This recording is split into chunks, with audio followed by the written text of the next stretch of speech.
Et sans que l'on évoque la question de l'alternance à la tête de l'État. Paul Biya étant au pouvoir depuis le 6 novembre 1982, certains esprits s'échauffent, excitant un mouvement révolutionnaire tout en espérant renverser par tous les moyens le régime mis en place par ce dernier dès son accession à la magistrature suprême. Il convient de noter que le Cameroun se présente comme un État démocratique et dans un tel État, selon les principes basiques, le changement politique s'opère dans un cadre légal et institutionnel, en l'occurrence par la loi électorale telle que tracée par le dispositif en vigueur. Du coup, en cette fin de règne du président Paul Biya, l'alternance systémique, ou du moins politique, est la chose la plus attendue chez certains Camerounais et même au-delà des frontières nationales.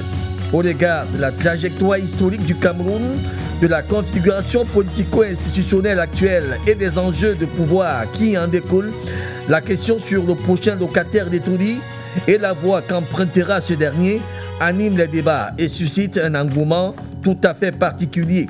Conséquence logique du déferlement ambigu à travers les réseaux sociaux de certains compatriotes en mal d'espérance. Et si l'on se trompait donc des cibles de combat, à quoi devrait s'attaquer le peuple camerounais? Ce régime n'est-il pas l'émanation d'un système colonial enraciné? Aussi vrai qu'un régime démocratique dans son essence est gage d'une alternance politique et ou systémique. En toute quiétude, Paul Biya serait-il là le problème? Selon plusieurs observateurs, au Cameroun, cette alternance annoncée, il faut le dire annoncée et attendue, se pose plutôt en termes d'inquiétude, laquelle gagne malheureusement du terrain chaque jour en intensité incroyable. Bien que celle-ci soit rentrée aujourd'hui dans l'ordre de la certitude, la voie empruntée demeure donc dans l'ordre de l'incertitude.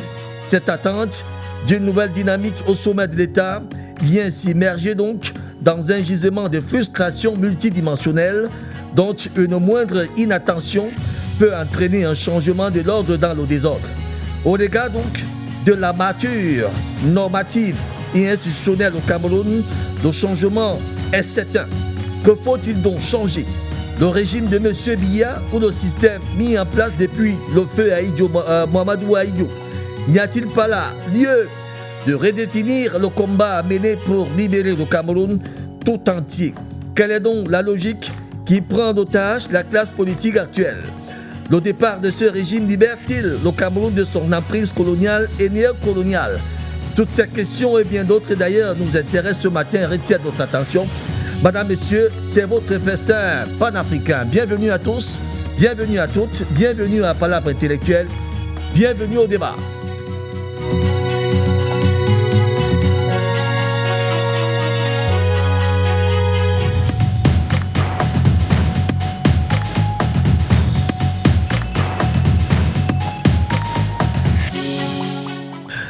Je suis Raoul Pepin Bena, ravi de vous recevoir ce jour dans le cadre de votre débat habituel. En tout cas, la thématique nous intéresse, vous intéresse également. Nous sommes exactement le vendredi 25 avril de l'an de grâce 2025. L'histoire retiendra que la thématique fut Cameroun alternance, devrait-on changer de régime ou de système en place? Voilà le sujet qui nous intéresse pour les 120 prochaines minutes. Merci de nous rejoindre sur DAS TV. Le panel, en tout cas, nous attendons l'avoir dans son entier. Mais hélas, la crème est déjà dans ce studio 101 de la maison de production de DAS TV. Nous sommes à Douala, au Cameroun, en tout cas, pour ceux qui nous regardent tous les jours. Vous nous regardez via nos différentes plateformes et bien sûr nos réseaux satellitaires. Vous pouvez nous avoir sur StarTime au 792. Vous nous avez également sur CanalSat au 325 pour ceux qui sont hors de ce pays. Vous pouvez également nous avoir sur le canal 5 si vous êtes entièrement sur le territoire camerounais. En tout cas, notre signal est répertorié par plusieurs autres satellites. Vous pouvez nous avoir partout dans le monde entier. Merci de nous faire confiance. Alors, comme panel du jour, on va commencer d'ailleurs par le docteur ingénieur Ndouma Fils Jean-René. Il faut rappeler le docteur ingénieur Ndouma Fils Jean-René est universitaire, astrophysicien, économiste, consultant, écrivain, auteur d'ailleurs d'un ouvrage Description monétaire au Centrafrique, l'un des panélistes les plus fidèles de cette émission. D'ailleurs, il faut le dire, le docteur Jean-René Ndouma-Fils est notre ami personnel. Alors, docteur, bonjour. Bonjour, mon cher Raoul.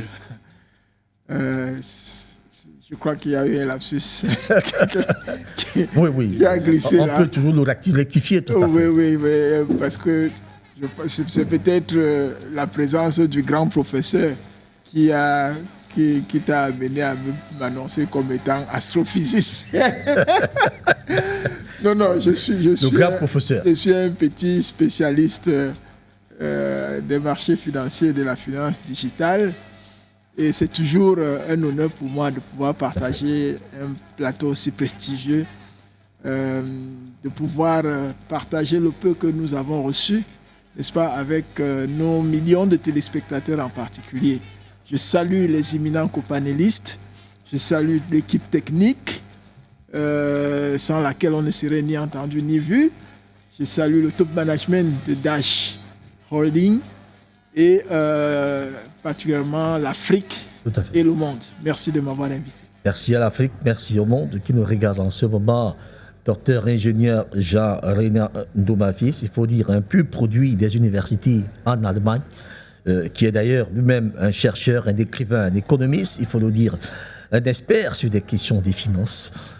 Et bien sûr, on est entré déjà dans le numérique. Donc n'oubliez pas que le docteur ingénieur Jean-René Ndouma-Fils est également votre expert sur des questions des bitcoins. Je ne sais pas comment on appelle ça, la monnaie numérique. Docteur, dites-nous, le bitcoin, c'est quoi? D'ailleurs, à travers votre ouvrage Disruption monétaire au Centrafrique, vous en avez assez parlé. Oui, le bitcoin, c'est quoi? Il faut que les téléspectateurs se souviennent de la crise financière internationale de 2008. Tout à fait. La fameuse crise des subprimes qui s'est déclenchée aux États-Unis et qui a ravagé un certain nombre d'institutions bancaires à travers le monde, y compris au Cameroun. Donc, cette crise était une crise de trop dans le système monétaire international classique. Tout à fait. C'est-à-dire celui qui est dirigé par les Bretton Woods. Tout à fait. Okay? Donc, c'est après cette crise-là, ou pendant la crise, qu'un certain Satoshi Nakamoto s'est demandé comment faire pour ne plus dépendre d'un certain nombre d'États ou d'individus, financièrement et monétairement parlant. Il a donc développé ce qu'on appelle la technologie blockchain, la chaîne des blocs en français, et l'idée c'était de créer une monnaie et un système de paiement qui fasse en sorte qu'aucun individu ne puisse l'influencer. Et c'est comme ça qu'il crée le Bitcoin, comme la première application adossée à la technologie blockchain. Tout à fait. Et donc, depuis lors, on a aujourd'hui plus de 25 000 crypto-monnaies au monde. Mais la première, la mère des crypto-monnaies, c'est le Bitcoin, qui au départ a un nombre de pièces bien limité, 21 millions et pas plus.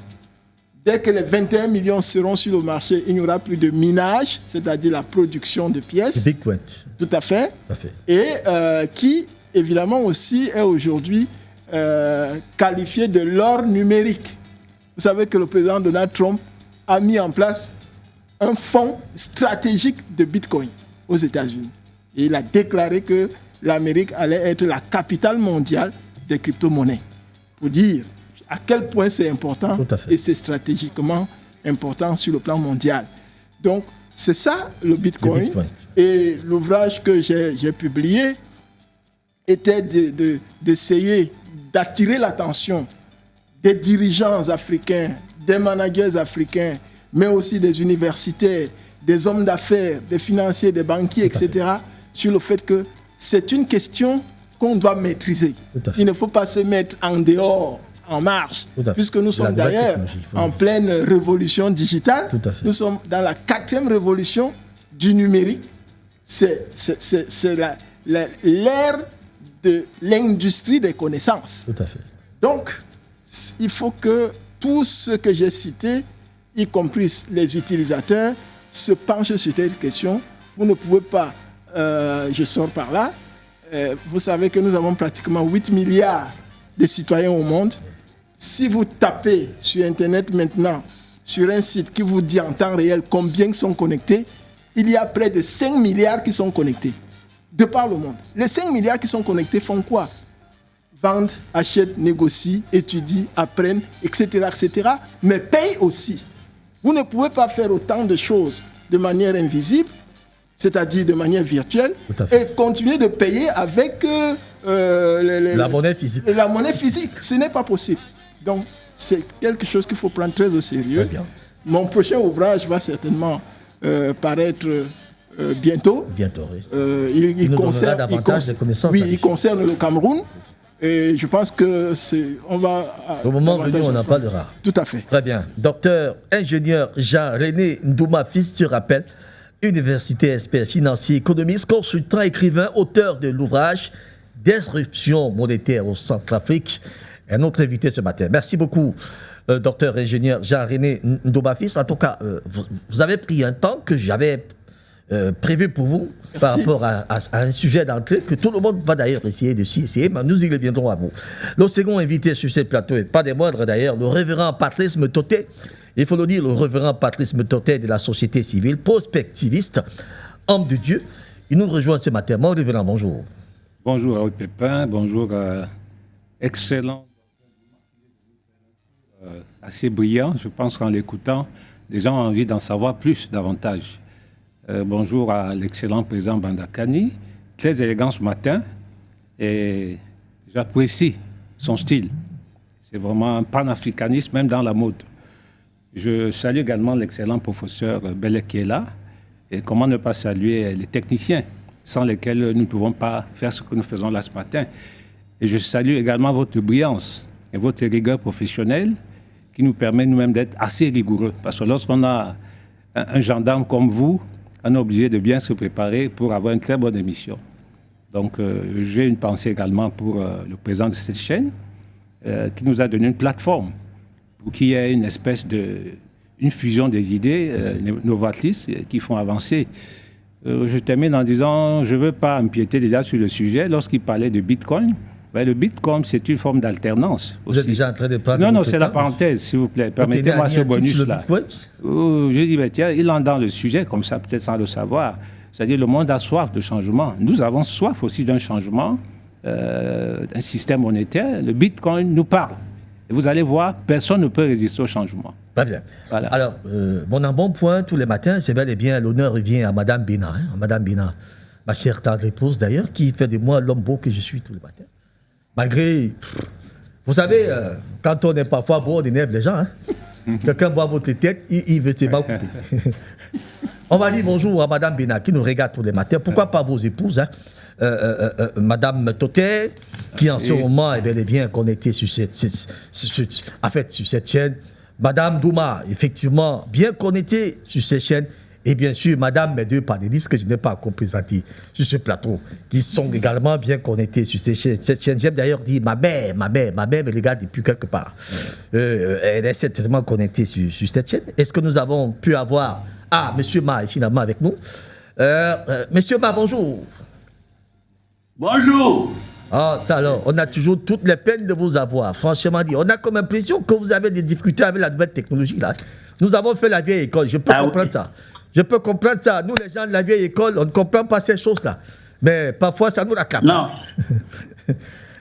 Alors, comment allez-vous? Mais ça va assez bien ce matin. Et comment va le biaïsme? Ah, il est très réchauffé ce matin. Alors, très réchauffé. Timothy Ma, ingénieur en hydrométéorologie, professeur des sciences physiques des lycées et collèges à l'Île-de-France, pasteur de l'église protestante baptiste, père fondateur du courant biaïste. C'était en 1986 à Paris. Vous faites bien de nous rejoindre ce matin, monsieur le biaïste. Alors, le biaïsme, je voudrais vous interroger sur cette question. À toi, c'est votre sujet d'entrée. Alors, le biaïsme, tel que vous l'avez conçu, est-il encore ce qu'il est en train d'être programmé là-dehors? Le biaïsme est-il sur la personne du président Biya ou sur ses idées? C'est sur ses idées. Vous savez, nous, quand nous avons lancé le biaïsme, c'est juste après le congrès de Bamenda en 1985. Lorsque nous assistions à ce congrès, nous pensions vraiment à la rénovation de notre structure politique. Donc, pour nous, les rénovateurs, il s'agissait donc d'une rupture par rapport au passé. Mais lorsqu'on nous a annoncé la continuité, nous qui n'étions plus d'accord, on s'est un peu écouté parce que nous pensions qu'un jour, le biaïsme reprendra sa place. Alors, cette doctrine du biaïsme était basée sur quoi concrètement? Quelles étaient les bases assises du biaïsme, qui est devenu aujourd'hui une chanson de tout le monde, je suis biaïste? Et on ne sait pas pourquoi on dit je suis biaïste. Quelles étaient les bases de cette histoire? Qu'est-ce qui vous avait séduit à l'époque? Les bases du biaïsme ne reposent que sur le renouveau. Le renouveau que nous présente Paul Biya en 82 était fondé sur 5 piliers. D'abord, il nous a dit que nous allons entrer dans le changement en profondeur, nous allions entrer dans la rigueur et la moralisation sur le plan économique, et nous avons accepté cela comme le moteur même de la souveraineté camerounaise retrouvée.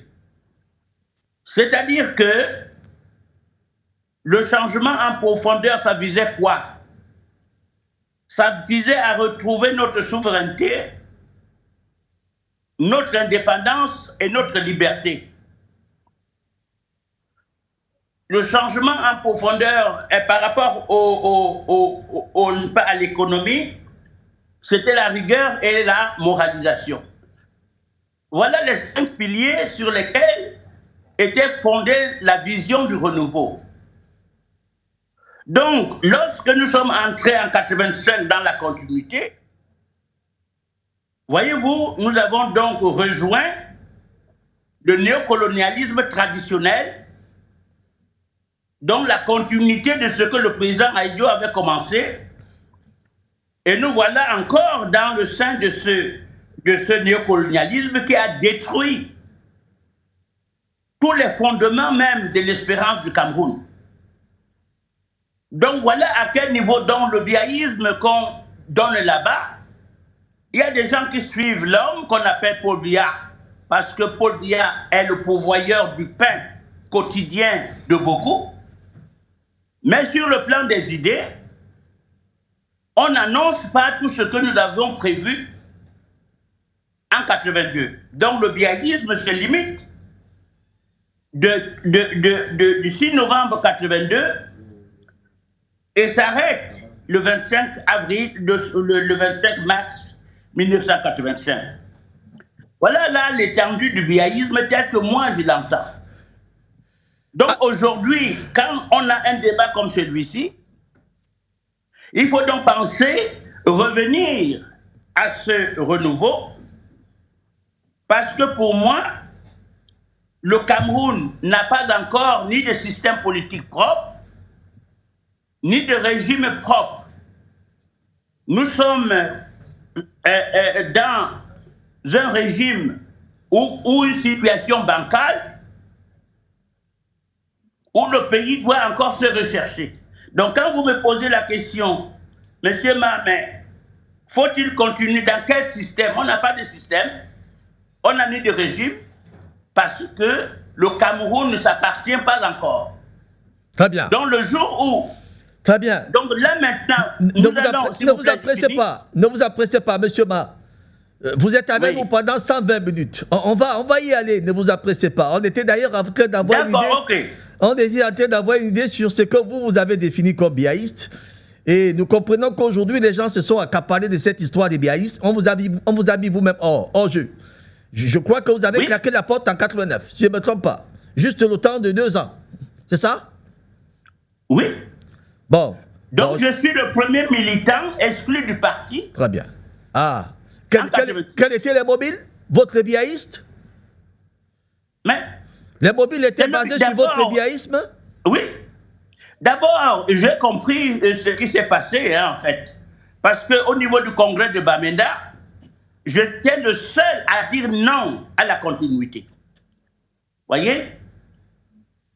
Donc, ayant dit non à la continuité à Bamenda, je reviens en France Et je lance le biaïsme. Vous avez un monsieur là-bas qu'on appelle, celui qui est venu ici, le comité central l'avait envoyé ici, pour me dire, monsieur, nous n'en voulons pas.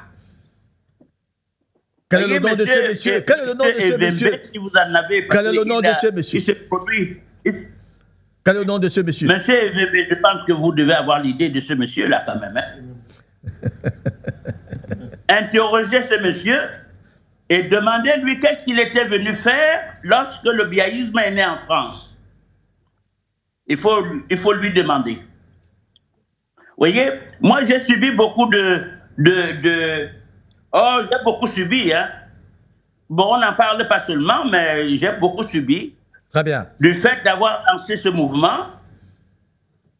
Très bien. D'accord, dont la répression s'est abattue sur moi. D'ailleurs, même tous les collègues ont fui jusqu'à aujourd'hui. Merci beaucoup.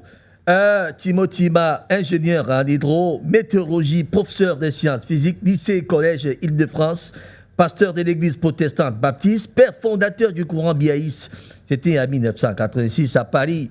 Vous êtes avec nous durant les 120 minutes qui sont d'ailleurs imparties pour ce programme.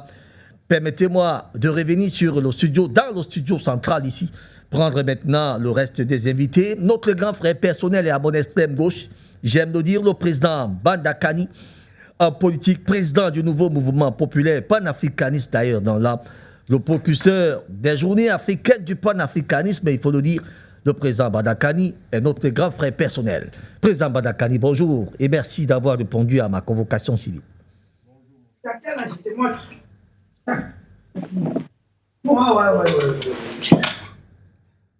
Bonjour pour m'avoir invité, une fois de plus.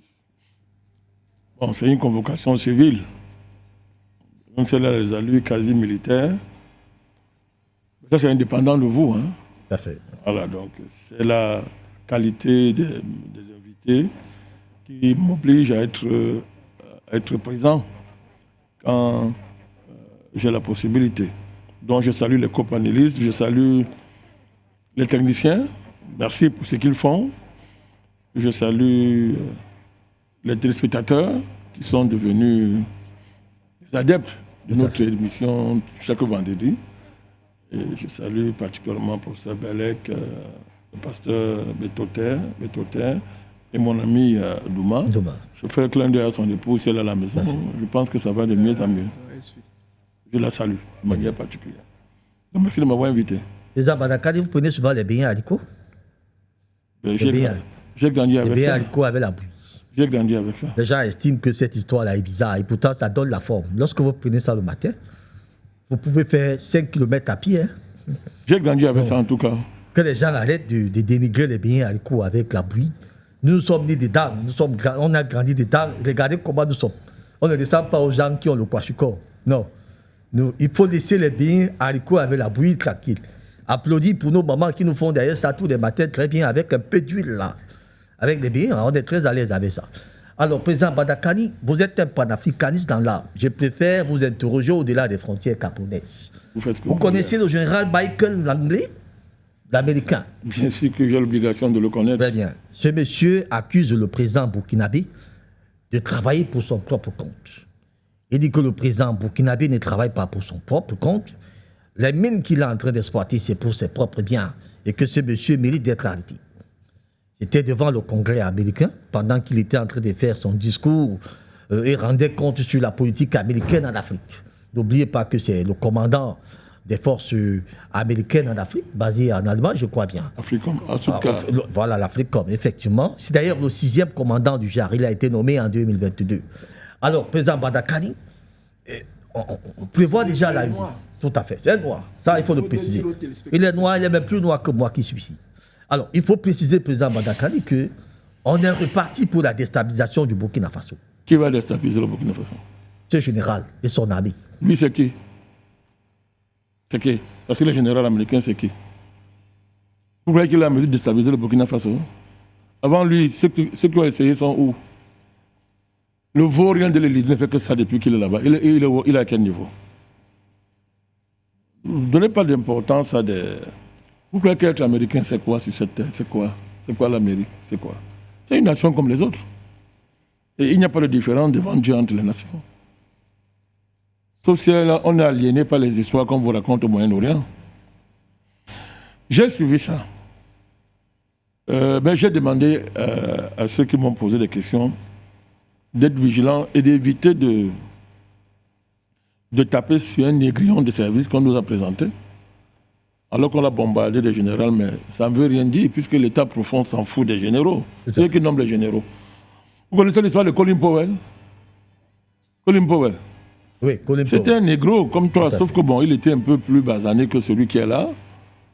C'est ce qu'on dit, non, professeur Bellec? C'est ça, j'ai mal parlé, basané?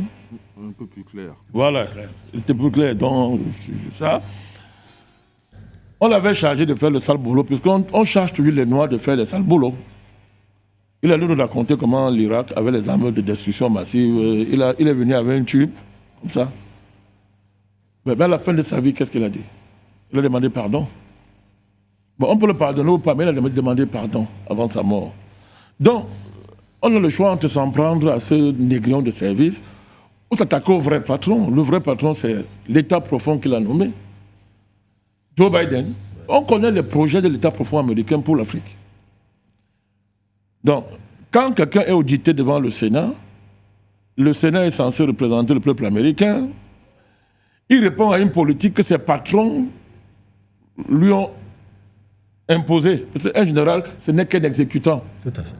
Donc, ses patrons il exécute une politique qui est la politique américaine sous la présidence Biden, symbole incarnant l'État profond américain. Ça fait de l'Amérique un État barbare, sauvage, qui considère que la planète Terre est un territoire américain. Ça, c'est pas écrit, mais c'est comme ça qu'ils pensent ça. Ils ont découpé la Terre en régions militaires. C'est ça, Africom, c'est ça, Eurocom, tout ce que vous voulez. C'est pas, en régions militaires. En supposant que tout dirigeant qui ne s'inscrit pas dans leur plan est un ennemi, on va chercher des pouces sur sa tête. Quand ça n'existe pas, on va inventer. Quand ça n'existe pas, on dit à un général de raconter ces histoires-là que bon, M. Traoré travaille pour lui-même, il faut donc le renverser. C'est-à-dire que ça ne mérite même pas un commentaire. On est dans le cadre du terrorisme d'État américain. C'est un État terroriste. L'Amérique, c'est un État terroriste. C'est un État barbare, sauvage, terroriste. C'est toute l'histoire des États-Unis. Trump ne changera rien. Du moins, il lui faut du temps s'il veut changer quelque chose. Il ne changera rien. Mon soutien à Trump ne veut pas dire que je ne connais pas ce que c'est que l'Amérique. C'est un soutien stratégique. Il y a des sujets sur lesquels on se retrouve. Mais Trump n'est pas notre ami. C'est un Américain. Et il revendique l'esprit pionnier américain. C'est quoi l'esprit pionnier américain? C'est une conception du christianisme qui considère que les Indiens ne sont pas des êtres humains. On peut les génocider. Après, on crée un Far West, on tue tout le monde. Quand on a fallu de tuer tout le monde, on tue les gens dans le monde entier, on installe la guerre partout, on fabrique des... C'est un État barbare, sauvage. Donc ce général-là, il n'est qu'à l'image des États-Unis. Voilà. Donc il exécute une politique qui est concrètement ce que nous avons dit depuis 15 ans aux Africains. L'État américain, c'est l'État qui finance, protège les terroristes dans le monde entier. C'est connu. Allez lire Wikileaks, si vous n'êtes pas encore informé. Ça fait 15 ans que nous le disons. Alors on nous a traité tout le nom d'oiseaux. Maintenant c'est un débat que bon, moi je perds plus le temps de tout. Maintenant tout le monde sait ça. Donc ils ont un plan pour l'Afrique, et surtout l'Afrique de l'Ouest. L'AES n'arrange pas les affaires des États-Unis. N'arrange pas. D'autant plus que, d'après eux, c'est la Russie qui est derrière. Tout à fait. Puisque l'Africain ne peut rien faire de lui-même. La Russie qui est derrière. Donc l'OTAN n'accepte pas ça. Donc l'OTAN cherche les moyens de déstabiliser l'AES. Quand ça dépasse le vaurien qui est à l'Élysée, ses patrons prennent l'affaire à main. C'est ça, ce passage de ce petit général-là devant, devant le Sénat américain, où il raconte des âneries. Si on veut s'en prendre à lui, on va l'insulter ce matin, me dire ça, mais ça sert à quoi? Très bien. Il faut s'en prendre. C'est la politique américaine. Et avant l'arrivée de Trump, vous vous rappelez qu'on a voté une loi aux États-Unis? Elle a été entérinée par une des chambres. Quand nous avons commencé à crier dessus, ils ont eu honte de faire entériner par les deux chambres. La loi disait quoi? Que si vous traitez avec la Russie, on peut vous tuer. Si un État traite avec la Russie, on lui déclare la guerre. On lui inflige des sanctions. Vous avez déjà entendu ça dans les relations internationales? À ce niveau-là? Vous avez déjà entendu ça? Ce sont des sauvages. Donc nous, on est dit ceci. Moi, j'attends. Moi, je ne parle pas comme les autres. Hein. Ça fait depuis que l'AES est né. grâce au travail que nous avons fait, j'ai dit ceci. Je veux voir le pays va déstabiliser l'AES. Je veux voir comment on va toucher un seul président de l'AES. Depuis 4 ans, c'est ce que moi j'ai dit. Très bien. Vous êtes témoin, non? Je veux voir comment ce petit général va déstabiliser Traoré. Je veux voir. Très bien. Comme le Burkina Faso appartient aux États-Unis, le monde appartient, je veux voir comment Trump et son petit général vont déstabiliser le président Traoré. On est là, on va voir. Très bien. Président Badakani, il faut rappeler que le communiqué du 15 avril dernier, signé du ministre des Affaires étrangères du Burkina Faso, décriait, et d'ailleurs de façon claire et regrettable, le fait que ce général a pris sur lui des propos de ce type. Le pays n'a pas aimé. Ils ont juste fait un communiqué de mise en garde et de dire clairement que ce général est en train de raconter des mensonges. Mais Très écoute, bien. Je vous en prie, je vais dire une chose. Ouais. Parce que j'ai été obligé d'aller même plus loin. La géopolitique mondiale a changé. Nous, les panafricanistes, depuis 15 ans, nous imprimons un niveau dynamique qui a une marque particulière. Et moi, je le revendique clairement. Je dis que je parle du vrai Dieu et je parle de la parole qui libère. Tout à fait. De manière solennelle, j'ai averti ce petit général Donald Trump. S'il pense que, ne pas dire que c'est Dieu qui l'a sauvé pour une mission, s'ils veulent savoir, Donald Trump, à qui il a affaire, c'est-à-dire que si les garçons, moi j'ai déjà eu à affronter des Américains. Attendez. Si les garçons. Attendez. Oui, J'ai déjà affronté des Américains. Il y a un petit salopard d'ambassadeur américain qui était au Cameroun, qui s'est amusé ici, au sortir d'une audience avec le président Biya, à nous insulter en public. Il a eu sa dose. Je l'ai averti, il a vu ce qui s'est passé. Il est parti ici en fuyant. Je l'avais dit qu'il va rentrer dans un cercueil. Moi, je ne m'amuse pas, je parle comme ça en public. Donc moi, j'ai averti Trump. Considérez que je ne suis rien, je l'ai averti. Et je sais qu'il m'écoute. Je le conseille de ne pas essayer. Sinon, il sera déshabillé à Mondo Vision. Le même Dieu qui l'a protégé va enlever la main sur lui. Je le dis à Mondo Vision. Très bien. Qu'il tente. Très bien, président Badakani. Encore que vous agressez au vrai Dieu. Vous m'avez toujours expliqué qu'il y a un faux Dieu. Mais tu le vois, non? Je ne sais pas s'il y a un faux Dieu. Depuis qu'on marche ensemble, tu vois pas la main de Dieu dans ce qu'on fait? Je ne sais pas s'il y a un faux Dieu. Non. Depuis qu'on marche ensemble, tu n'as pas vu la main de Dieu dans ce qu'on fait? Le Toté nous dira s'il y a un faux Dieu. Non, je dis, toi, tu peux y commencer. Depuis qu'on marche ensemble, tu n'as pas vu ce qui se passe avec nous depuis qu'on marche ensemble? Très bien. Mais alors, c'est-à-dire que je parle. Mais sauf que je ne sais pas qui est le faux Dieu. Non, tu n'as pas à savoir. Si tu veux savoir, donc. Le faux Dieu, je ne le connais pas. Que Donald Trump. Non, ne t'occupe pas de lui, je parle du vrai Dieu. Voilà. Bon, que Donald Trump et son minable général, là, qui ça, ils vont voir. Très bien. Moi, je parle avec la parole. Hein. Merci beaucoup, président Badakani. La parole qui libère. On le dit souvent. Le quatrième invité sur ce plateau, c'est vrai que le révérend Bototé n'a pas eu droit à un sujet d'entrée. On va y arriver. On va vous donner votre timing là. Ça, c'est vrai.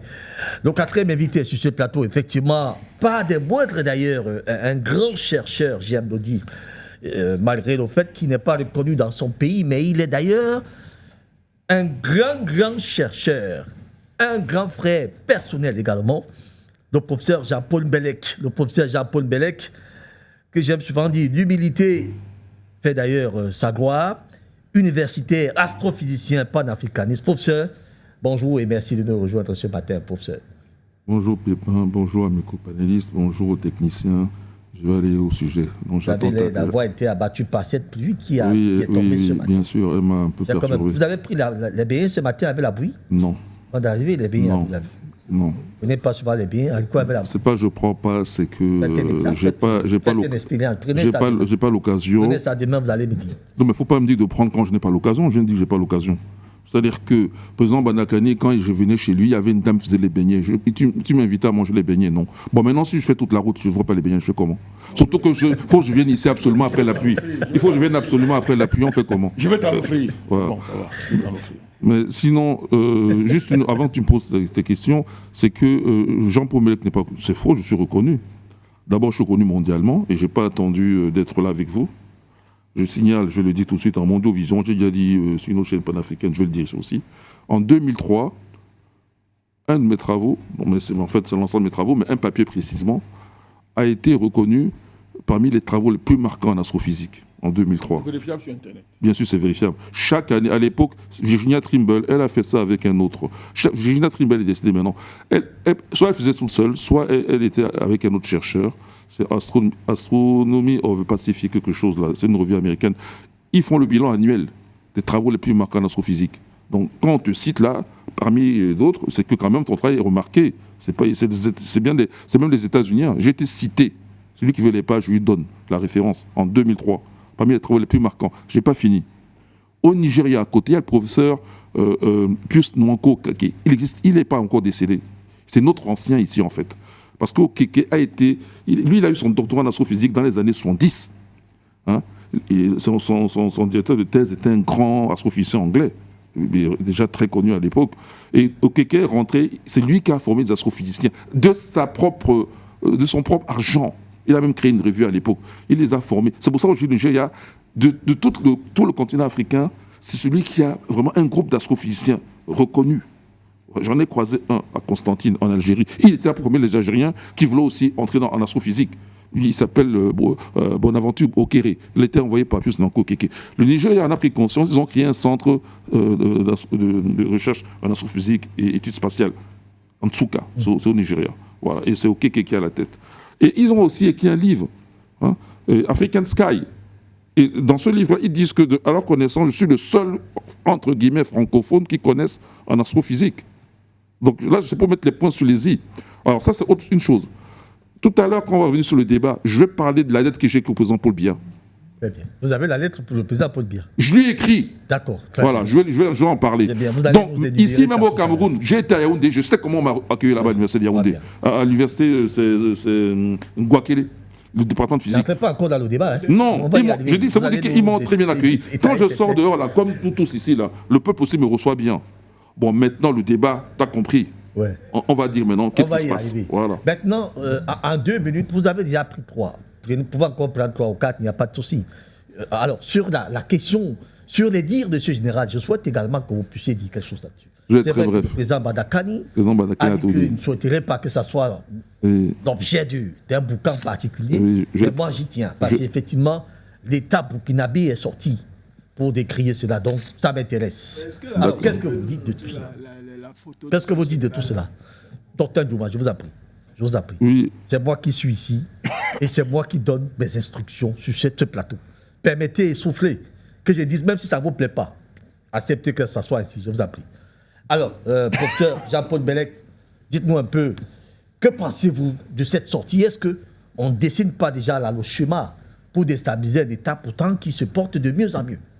Je vais être très bref. Le président Badakani, ce qu'il a dit, c'est ça. Et je vais d'abord ajouter que même la seconde loi, là, qui était la première, hein, parce que l'anglais, lui, il ramène son deuxième mauvais son de cloche.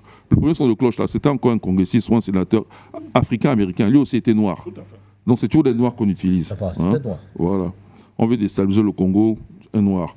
On veut faire ceci, un noir. Contre des noirs, vous avez compris. Voilà. Alors, donc, l'anglais... ce qu'il fait là, c'est de la prostitution intellectuelle. Parce qu'il y a la prostitution où les hommes et les femmes donnent leur corps contre de l'argent. Lui, c'est intellectuel. Pourquoi il cite le Burkina alors que, en fait, ce sont les États, l'AES, qui sont les États phares aujourd'hui en Afrique. C'est l'histoire de l'Afrique, puisqu'ils ont fait un effort, un pas de plus. Il y a une confédération. On espère la fédération. Et c'est inédit dans l'Afrique moderne. Alors, comment quelqu'un qui est d'ascendance africaine, et c'est une honte pour lui, hein. Allez à Chypre. En fait, je vous ai même promis des vidéos que je n'ai pas encore envoyées parce que je me suis dit que, bon, d'abord, j'ai beaucoup de travail. Ensuite, peut-être, il va falloir encore redonner des explications pour que vous compreniez le fond. Sinon, ça me donne beaucoup de travail pour à chaque fois détailler le fond. Mais vous allez à Chypre, vous allez voir des gens qui sont blancs. Blancs déjà. Mais ils connaissent leur ascendance africaine et ils la réclament, ils sont fiers de ça. Ok? Alors pendant ce temps-là, l'anglais, qui est bien noir, ça se voit, il ne peut pas discuter, lui il dit sa bêtise. Pourquoi la position intellectuelle? Je vais chuter là-dessus. Tout simplement, il désigne le Burkina, pourquoi? C'est pour dire, vous voyez, je suis noir, je peux vous vendre les noirs, je peux jouer le rôle de Colin Powell, donnez-moi seulement l'argent, gardez-moi dans mon poste. C'est tout, ça s'appelle la prostitution. Parce que c'est contre son salaire, son niveau de vie, tout et tout, qu'il est prêt à sacrifier un État qui, en fait, est en train de mettre l'Afrique au pinacle. Et c'est une honte pour lui. Mais comme le président Badakani a dit, on ne regarde même pas ça. C'est même lui faire trop de publicité. C'est un minable. Et qu'il essaye, puisque le président Badakani allait directement au niveau du président Trump, qui est son supérieur, hiérarchique, de très loin. Donc qu'ils essayent, on verra. Mais je ne les conseille pas, donc moi aussi je ne les conseille pas d'essayer. Et alors le vrai Dieu existe. Non, on va y arriver. Non, attends une seconde, mais attends, tu me donnes la parole, tu as dit 3 minutes. C'était pas un sujet qui nous intéresse. Non, je donne des précisions. Allez-y, oui. Parce que moi, j'ai la logique mathématique. Il y a le faux Dieu déjà? Non, est-ce que je sais que tu acceptes qu'il y a des faux dieux? Ça, tu acceptes, alors tu bouges la tête. Mais s'il y a des faux, c'est le pluriel, il y en a bien un. On peut dire un faux Dieu. S'il y a un pluriel, qui peut le plus, peut le moins. Voilà, j'ai chuté. Merci beaucoup, professeur Jean-Paul Belec. Alors, bon, revenons, Bototé. Alors, choisissez votre sujet d'entrée parmi les deux que vous avez suivis tout à l'heure. Vous souhaitez vous exprimer où? Un privilège. Oui, écoutez, le général, le fameux général. Vous ne m'avez jamais demandé pourquoi je suis prospectiviste. Jamais demandé. Je sais que les gens se disent, mais c'est quoi la prospective? La prospective parle d'avenir. Donc, je m'intéresse à l'avenir. C'est-à-dire, j'ai la prétention de voir l'avenir et d'essayer de me projeter dans l'avenir par rapport aux faits du présent. C'est ça, être prospectiviste. Voilà. J'ai la prétention d'influencer l'avenir. Parce que je prétends voir l'avenir et je peux donner des conseils pour savoir comment tirer le meilleur parti de l'avenir. À peu près comme les coachs. Non, pas des coachs. Vous savez qu'il y a une fonction qui est sortie ces jours-ci, coach. Non, les coachs ne sont pas des prospectivistes. En tout. Et lorsqu'on parle de prospective, il faut, comment dire en anglais, insight. Il faut avoir une certaine perception des choses profondes, un certain discernement. Et j'ai la prétention de pouvoir dire peut-être ce qui arrive aux États-Unis demain. Vous voyez? Et vous dites que je suis homme de Dieu aussi. Je pense que vous avez tout compris. Je pense qu'un homme de Dieu doit être un prospectiviste. Un homme de Dieu est capable de donner un conseil pour tirer le meilleur parti de l'avenir parce qu'il prétend connaître la pensée de Dieu. Alors, je peux vous décrire les États-Unis actuellement. Quel état spirituel des États-Unis? Là, je parle en parabole. Hein? Alors, imaginons un aigle. Pas en parabole. Parlez du genre que ma grand-mère peut suivre. Écoutez, imaginez un aigle. Vous savez, l'aigle, c'est le symbole des États-Unis. Imaginez un aigle qui vole dans les airs, dans sa splendeur, qui contrôle tout dans sa position, et puis, subitement, il est abattu par une flèche qui sort de nulle part. Première image. Deuxième image, l'aigle tombe. C'est-à-dire qu'il perd le contrôle des airs. Et lorsque l'aigle tombe, il se transforme en hippopotame, en rhinocéros. Vous voyez un peu l'image. Vous voyez, quand les deux, il y a comme une espèce de magie, il y a une espèce de surnaturel. Alors, parce que l'aigle abattu, lorsqu'il tombe, il se dit non, il peut reprendre le contrôle même sur les choses de la terre. Il se transforme en rhinocéros et il fonce. À peine il fonce 1-2 pas, la corne se brise. Vous voyez, le rhinocéros, il a une corne. Et la corne, c'est quoi? C'est un symbole du pouvoir. Donc voilà un peu l'image des États-Unis aujourd'hui. C'est-à-dire les États-Unis ont perdu le contrôle des airs. Les États-Unis, par terre, pensent que peuvent prendre le contrôle des choses de la terre, mais à peine commencé, la corne se brise. Donc moi, c'est comme ça que je vois les États-Unis. Alors, et je dis maintenant, quel que soit ce que l'on les dit, moi, c'est cette image des États-Unis que je connais. C'est-à-dire qu'en fait, les États-Unis aujourd'hui ont perdu la bataille dans les airs, la bataille sur la terre. Sur la mer. Sur la mer. Lorsqu'on dit la mer, c'est la terre. Hein? Vous comprenez que la corne, elle est brisée. Donc, tout ce que je vois là, c'est de la gesticulation. Je me demande si eux-mêmes sont au courant de ça. C'est de la gesticulation. Du coup, vous voyez quelqu'un qui n'a plus le pouvoir. Vous comprenez? Parce que lorsque vous contrôlez le ciel, vous contrôlez les esprits, vous contrôlez tout. Vous comprenez? Alors, cette flèche sortie de nulle part, vous comprenez que c'est peut-être la main de Dieu qui vous abat. Donc, voilà la situation des États-Unis, et c'est dans cette situation que Donald Trump arrive. Cela, nous disons que, c'est un homme de Dieu, c'est un homme de Dieu. D'ailleurs, en passant, il vient de créer un bureau de la foi, la Maison-Blanche. Un bureau. Vous voyez donc les contradictions d'un homme qui s'est dit apôtre de la paix. C'est ce qu'il a dit. Je suis un apôtre de la paix, et nous voyons ce qu'il fait avec le président Vladimir Poutine. C'est vraiment l'impression qu'il veut la paix. Mais paradoxalement, vous voyez des gens comme Lanley qui émergent et qui ont un discours contraire à ce que le président dit. Lanley ne met pas l'État profond. Voilà. Et vous comprenez donc que la position du président Trump, moi, je le soutiens par les valeurs, mais je ne le suis pas partout. Maintenant, nous allons assister à un combat où l'État profond, n'est-ce pas, et le président Trump, qui dit qu'il est là pour une mission divine, vont s'affronter. Alors, moi, je prédis la chute de Lanley. Et vous savez, lorsque vous attaquez un pays comme le Burkina, essayons de voir, mettons de côté l'AS, un des plus petits pays de la planète, qui est attaqué au Sénat par un général américain. Vous voyez, c'est une espèce de David contre Goliath. Et j'estime que vraiment, c'est une humiliation pour l'Anlé. C'est une humiliation pour les États-Unis de s'attaquer à un aussi petit pays sur une plateforme qu'on appelle le Sénat. Pour moi, c'est une première défaite. Et l'Anlé, je suis Bodor, qui ne va pas rester à ce poste-là pendant longtemps. Et s'il insiste, il ne rentrera pas debout de l'Afrique. Ah bien. Parce que c'est notre terre et nous sommes passés. Lorsqu'on parle d'alternance, on va y arriver. Nous sommes fatigués de ça. Il y a une alternance qui a été décrétée à un endroit le plus, c'est-à-dire l'endroit, je dirais une alternance qui vient d'en haut et que personne ne peut arrêter. L'Anlé, moi je dis tic-tac, comme on dit chez nous. Tic-tac, tic-tac, tic-tac. Très bien, mon révérend. En tout cas, les guides fait très mal. Super. Donc c'était une prédication, président Badakani. Vous applaudissez le pasteur? Et quand c'est cohérent, quand c'est bien énoncé. Vous savez que les guides fait mal, même si l'éléphant piétine les guides, l'éléphant va sentir qu'il y a quelque chose qui est ancré en lui là. Donc c'est pour rejoindre un peu ce que vous étiez en train de dire tout à l'heure. Merci pour ce récit qui a d'ailleurs fait applaudir le docteur Ndouma, le président Badakani. Ah oui. Je ne savais pas que j'avais des gens qui applaudissaient sur un plateau comme celui-ci. Oui, quand c'est bien dit, j'applaudis. Continuez à applaudir, ça ferait d'ailleurs du bien pour nos téléspectateurs. Ils aiment bien. Ils verront ça. Alors, nous entrons maintenant en plein débat, le débat qui nous intéresse d'ailleurs. On va commencer par vous, monsieur Ma. Monsieur Timothy Ma. Je le salue, hein, je le salue. Très bien, très bien. Monsieur Timothy Ma, vous avez le bonjour du président Badakani d'ailleurs. Vous avez le bonjour du président Badakani. Alors, j'ouvre ce débat avec vous maintenant. Alors, selon vous, qu'est-ce qu'il faut changer au Cameroun? Il faut changer le régime en place ou le système qui est là depuis quand même très longtemps? Eh bien, à franchement parler, dans ma conscience, nous n'avons ni régime, ni système. Parce que la conscience souverainiste de notre pays a été trahie dès nos indépendances.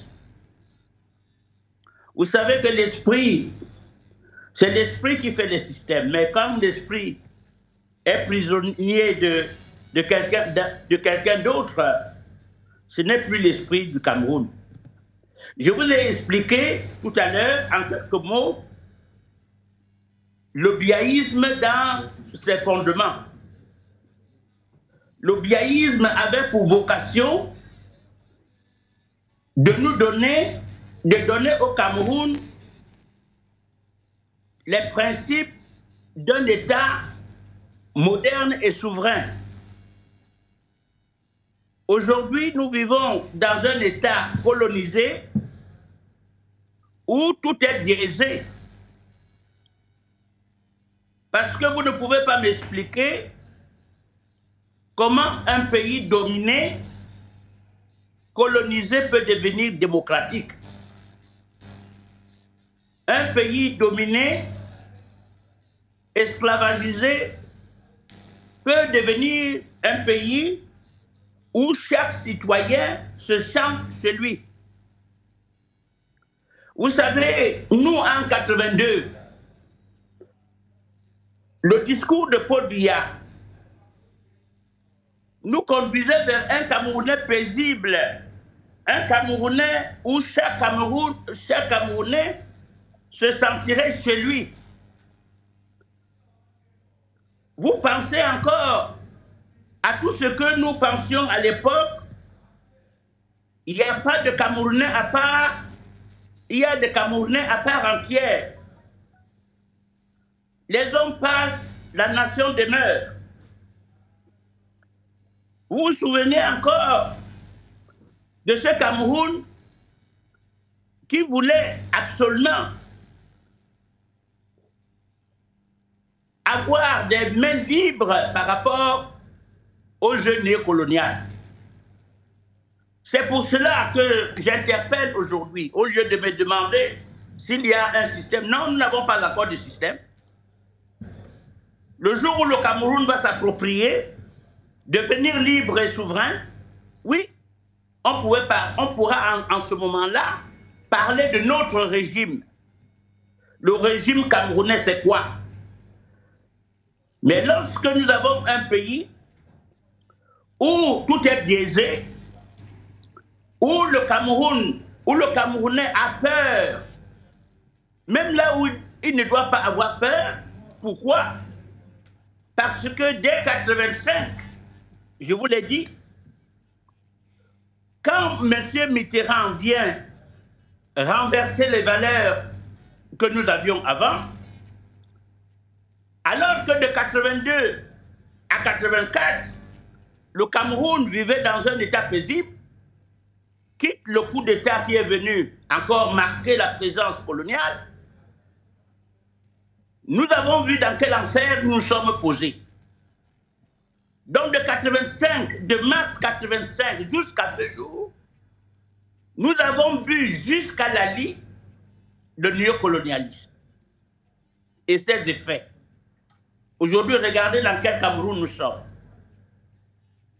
Est-ce que le tribalisme qui avait tendu, parce que Paul Biya avait tendu la main à chaque Camerounais, vous savez, c'est à cette époque que beaucoup de ceux qui étaient exilés sont revenus. Et beaucoup du PCistes qui étaient à l'extérieur du pays ont pensé qu'enfin ils peuvent retourner. Mais la brutalité policière a commencé quand? Dès que Mitterrand a convaincu Paul Biya d'aller vers le régime colonial. Et ce régime colonial, c'est celui-là qui nous combat encore aujourd'hui. Donc c'est pour cela que ce régime, moi j'ai dit, nous n'avons pas encore de régime. Et je supplie alors, vraiment, je supplie tous ceux qui pensent au Cameroun, tous ceux qui réfléchissent sur le Cameroun, de revenir au renouveau. Il n'y a pas de honte à ça. Aujourd'hui, nous avons les moyens, puisque à l'époque, nous n'avions pas suffisamment d'écoute sur ce sujet, et même le Cameroun n'était même pas bien préparé pour aborder la révolution que nous proposait Paul Biya. Et même, je dirais même que le président Paul Biya serait même nommé comme le précurseur au Cameroun du panafricanisme. Parce que ce sont les valeurs aujourd'hui que nous montre le Sahel. Voilà. Donc, quand vous me posez la question, je dis tout simplement que non, nous n'avons pas encore de régime et ou de système. Il faudrait que les élections, en fait, la question profonde et principale, avant d'aller chercher de gouverner le pays, posons-nous dans quel système nous pouvons donc vivre heureux dans notre pays. Très bien. Merci. Et c'est pour ça que le biaïsme, comme je le disais en 86, aura donc, j'avais prévu que ce biaïsme qui est donc le retour à notre souveraineté, à notre indépendance, que ce biaïsme connaîtra de beaux jours après Paul Biya. Très bien. Voilà ce que je peux penser jusqu'aujourd'hui. Ok, merci beaucoup pour ce premier jet, M. Barre. Alors, on donne d'abord la parole aux politiciens qui sont sur ce plateau, en tout cas. Il n'y a qu'un seul. Les autres sont les observateurs de la scène politique mondiale. Le président Bandakani est là. Lui, c'est un politicien aguerri, d'ailleurs. L'histoire de son pays ne l'échappe point. Président Bandakani, dites-nous. Il dit tout à l'heure qu'il n'y a pas de système, encore moins de régime. Je ne sais pas si vous êtes d'accord avec lui. Il pense qu'il faudra d'abord avoir un régime, ou avoir, bon, il faudra d'abord avoir sa souveraineté avant de penser à un régime ou un système, je ne sais pas quoi. Mais il dit aussi que de 1982 à 1984, le Cameroun semblait aller mieux. Mais après l'arrivée du président Mitterrand, les choses ont changé parce que selon lui, le président Mitterrand aurait ramené le président Biya dans le colonialisme. Alors, dites-nous un peu, président Bandakani, est-ce que les Camerounais se trompent de combat? Bon, je répondrai en clarifiant les concepts que M. m'a mis sur la table. Il y a un régime politique au Cameroun. Un régime politique, c'est une forme juridico-politique. Indépendamment des circonstances et des contextes qui l'ont généré. De ce point de vue, il y a un régime politique. Puisqu'il y a une constitution, il y a des lois, il y a un droit positif. Et puis on dit que c'est un état de droit. De ce point de vue, il y a un régime politique. Mais là où je le rejoins, c'est que c'est une néocolonie. C'est tout. Je dis ça autrement que lui. Moi, je dis c'est la néocolonie. Il n'y a pas, c'est un état néocolonial. Et ce n'est pas le président Biya qui l'a créé. Il est néocolonial dès sa fondation. C'est pour ça que je dis que c'est un pays truqué. Le Cameroun, c'est un État truqué dès sa naissance.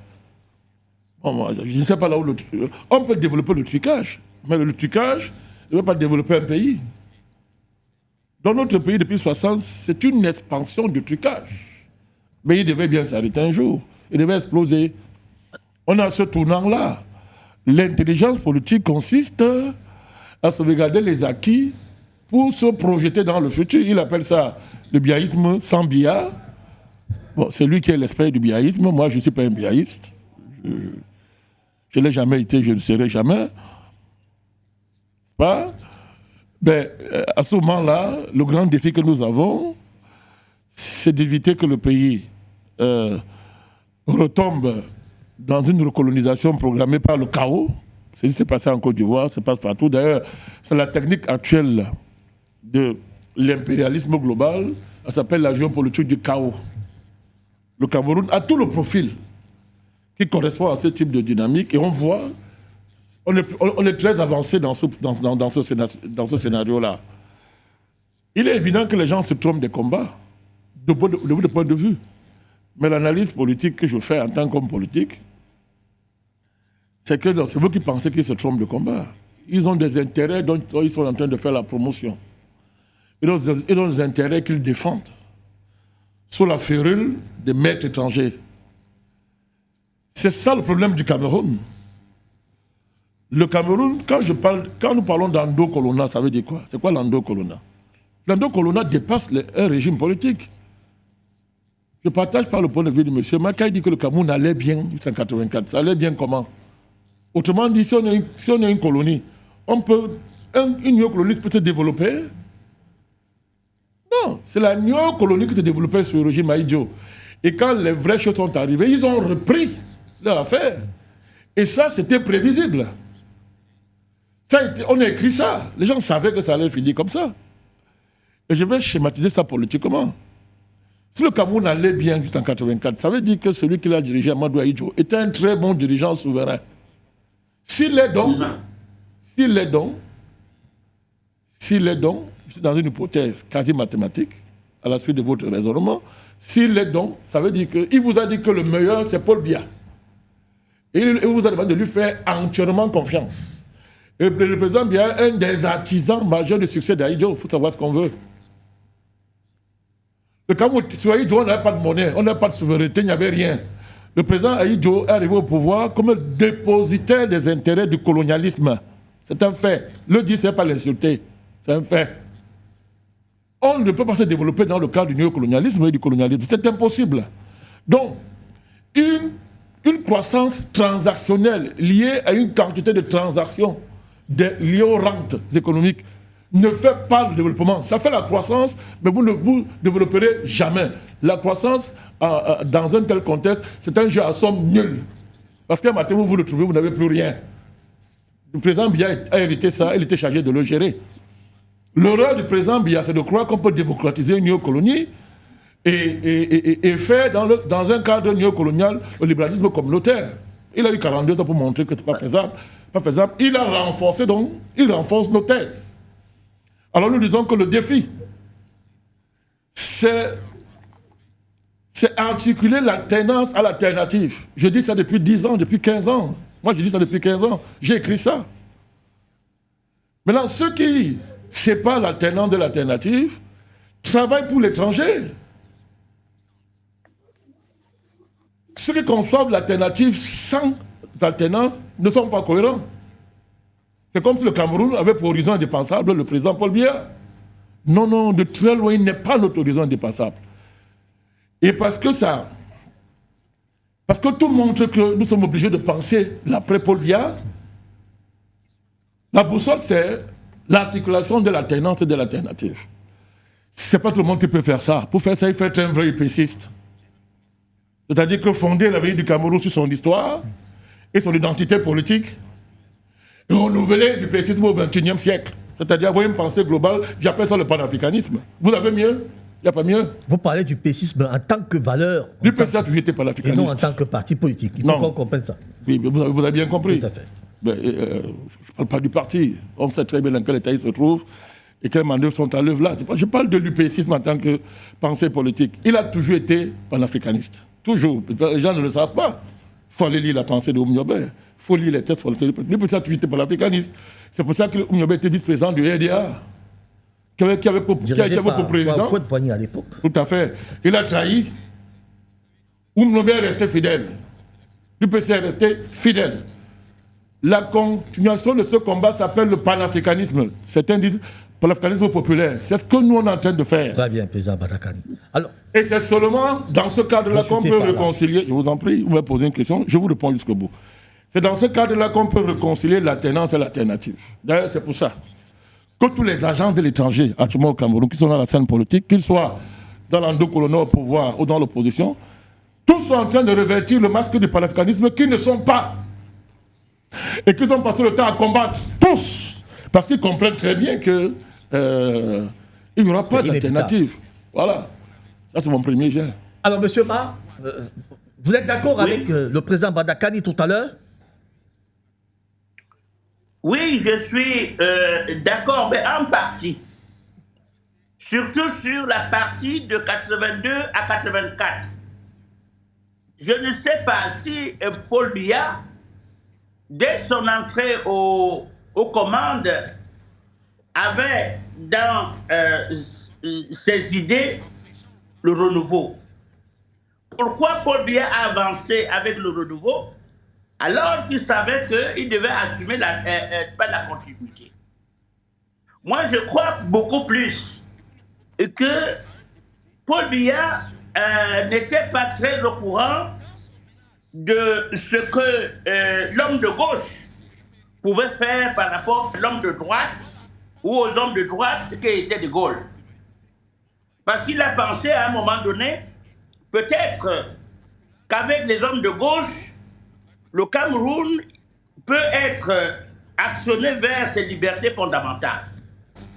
Or, nous nous sommes aperçus que pour les Occidentaux, il n'y a ni gauche ni droite pour ce qui concerne les problèmes africains qui devaient être des progrès, des sous-dominés, n'est-ce pas, ou bien dominés de génération en génération.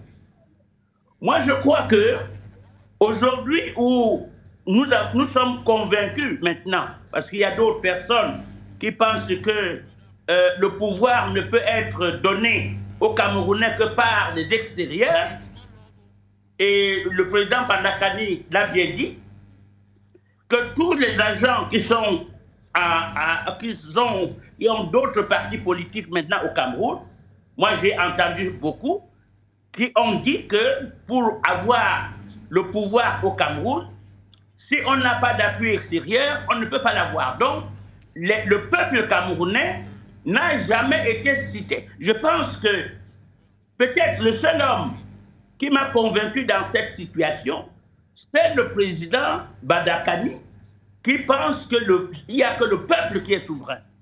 Malheureusement, les autres partis politiques n'ont jamais, moi j'écoute tout ce qui s'est dit là-bas au Cameroun, mais aucun de ces partis ne revient sur la souveraineté de notre pays, sur son indépendance, et je crois que le président Badakani l'a bien souligné.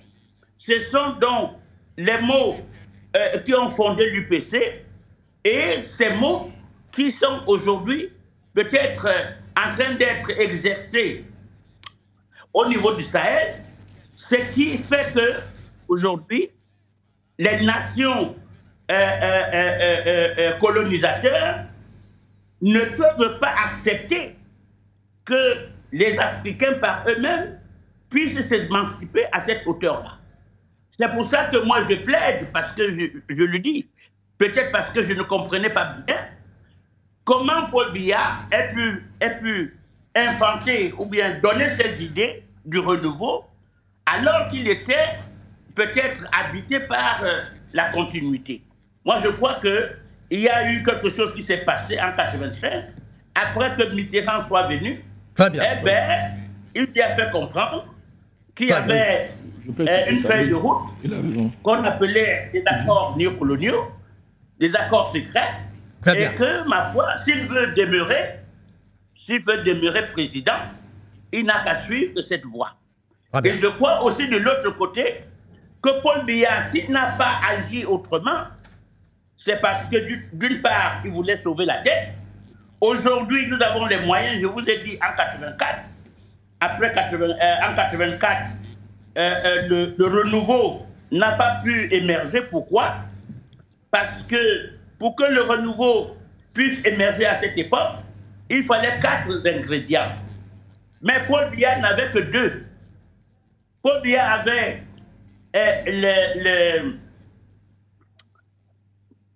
la vision politique, qui était le renouveau. Il avait le soutien populaire, ça c'était incontestable.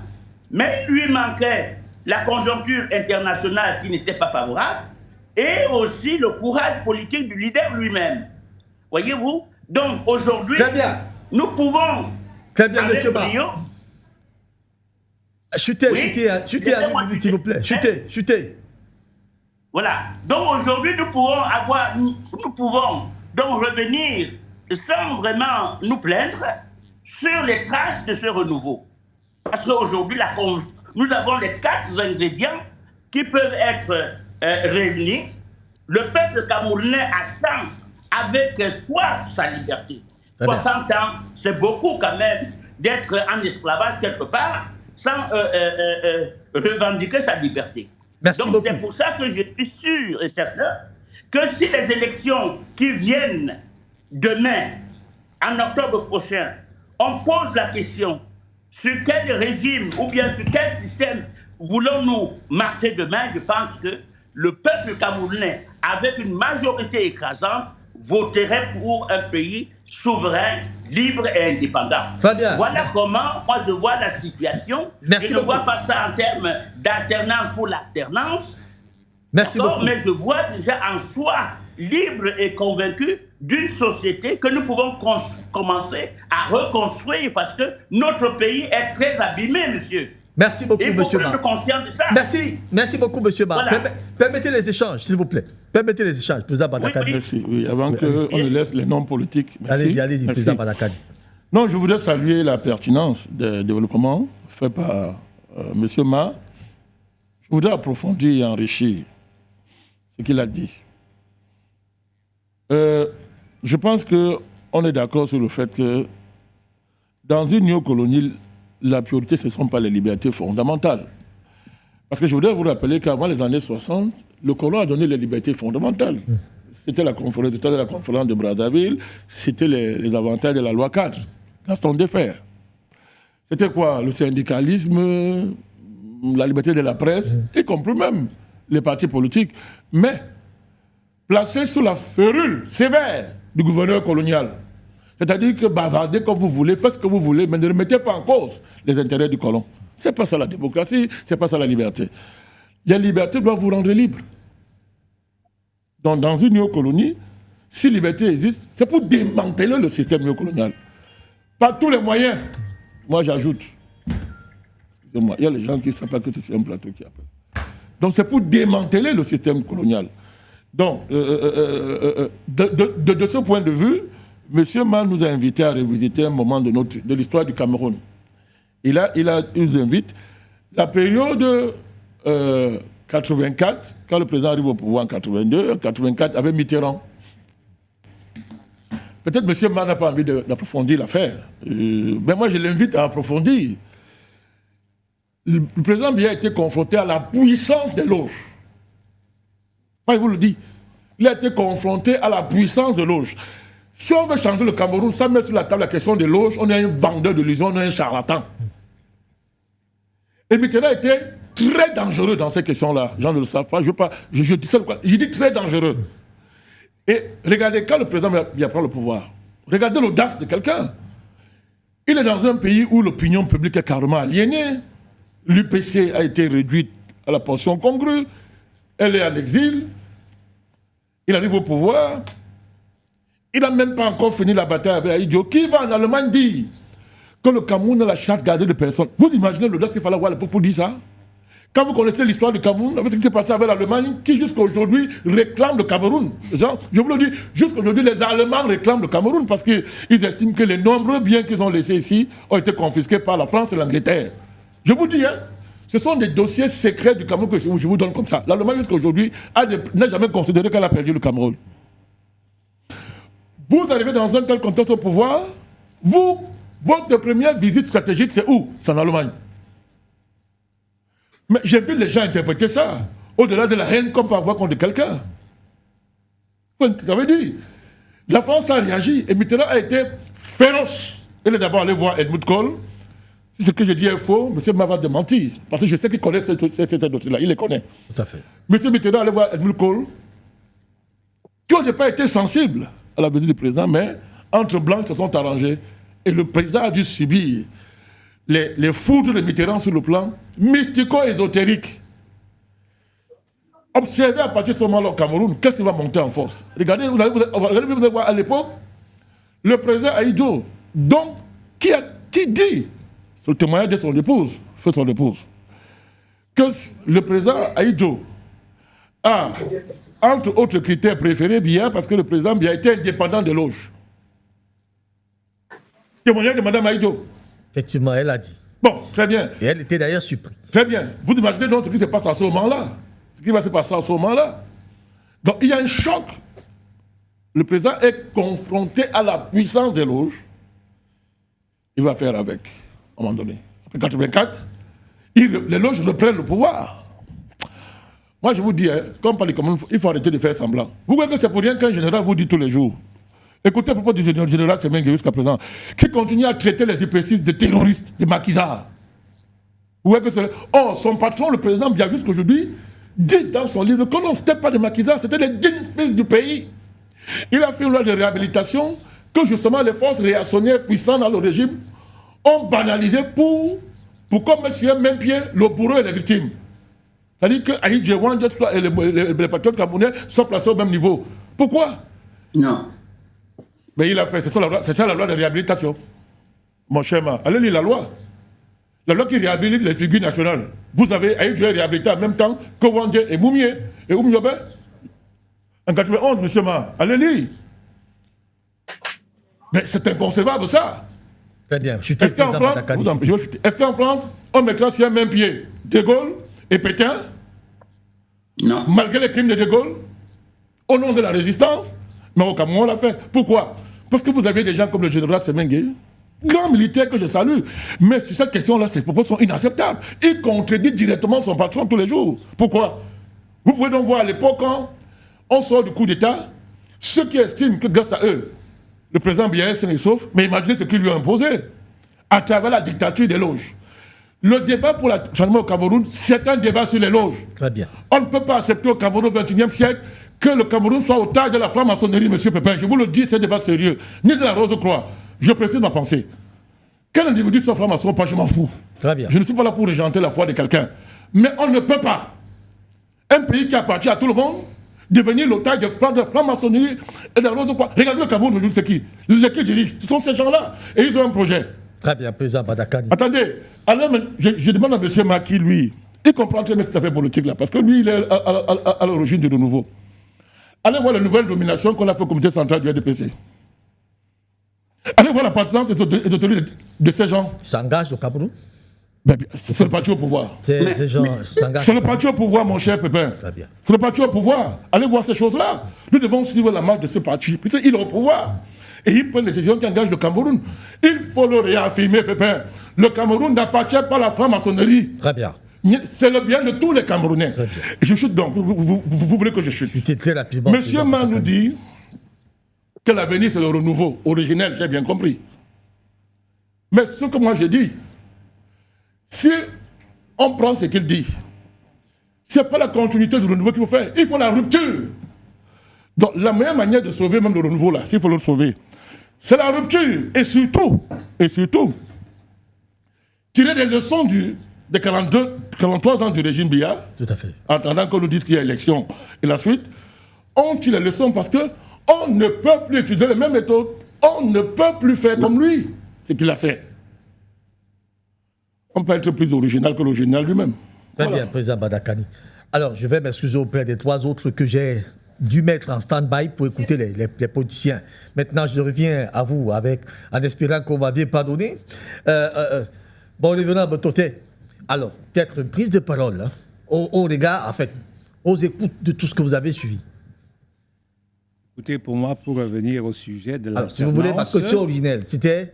Oui, devrait-on changer de régime l'alternance. ou des systèmes. Oui, c'est ça. Voilà, effectivement. Bon, c'est vrai que les politiciens ont tendance beaucoup à nous ramener dans le passé. Vous voyez, nous, on veut avancer un peu aussi.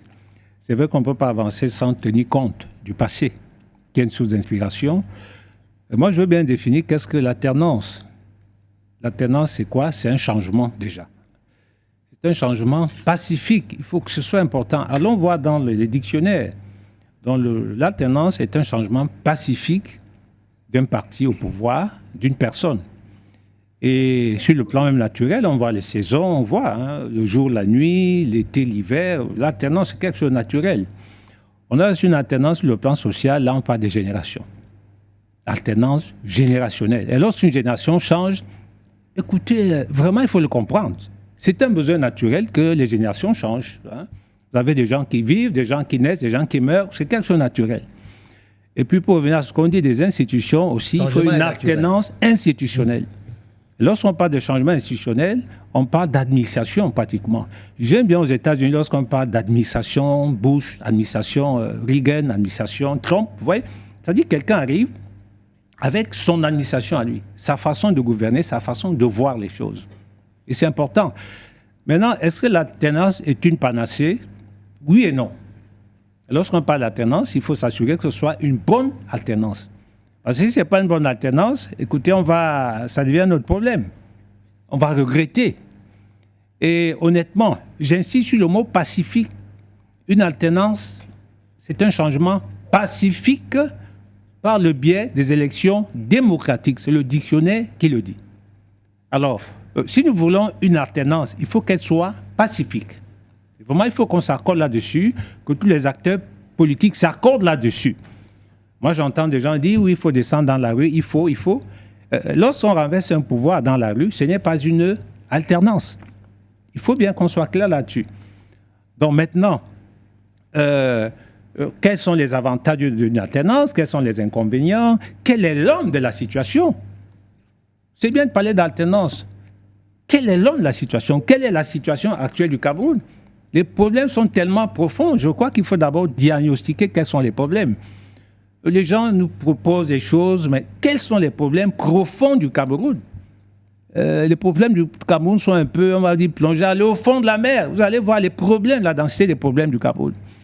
Et c'est là où nous voulons bien entendre quelle est la vision de la société des gens qui veulent gouverner, les prétendants, quel est leur programme politique. Je vous ai déjà dit que je ne crois pas au programme politique.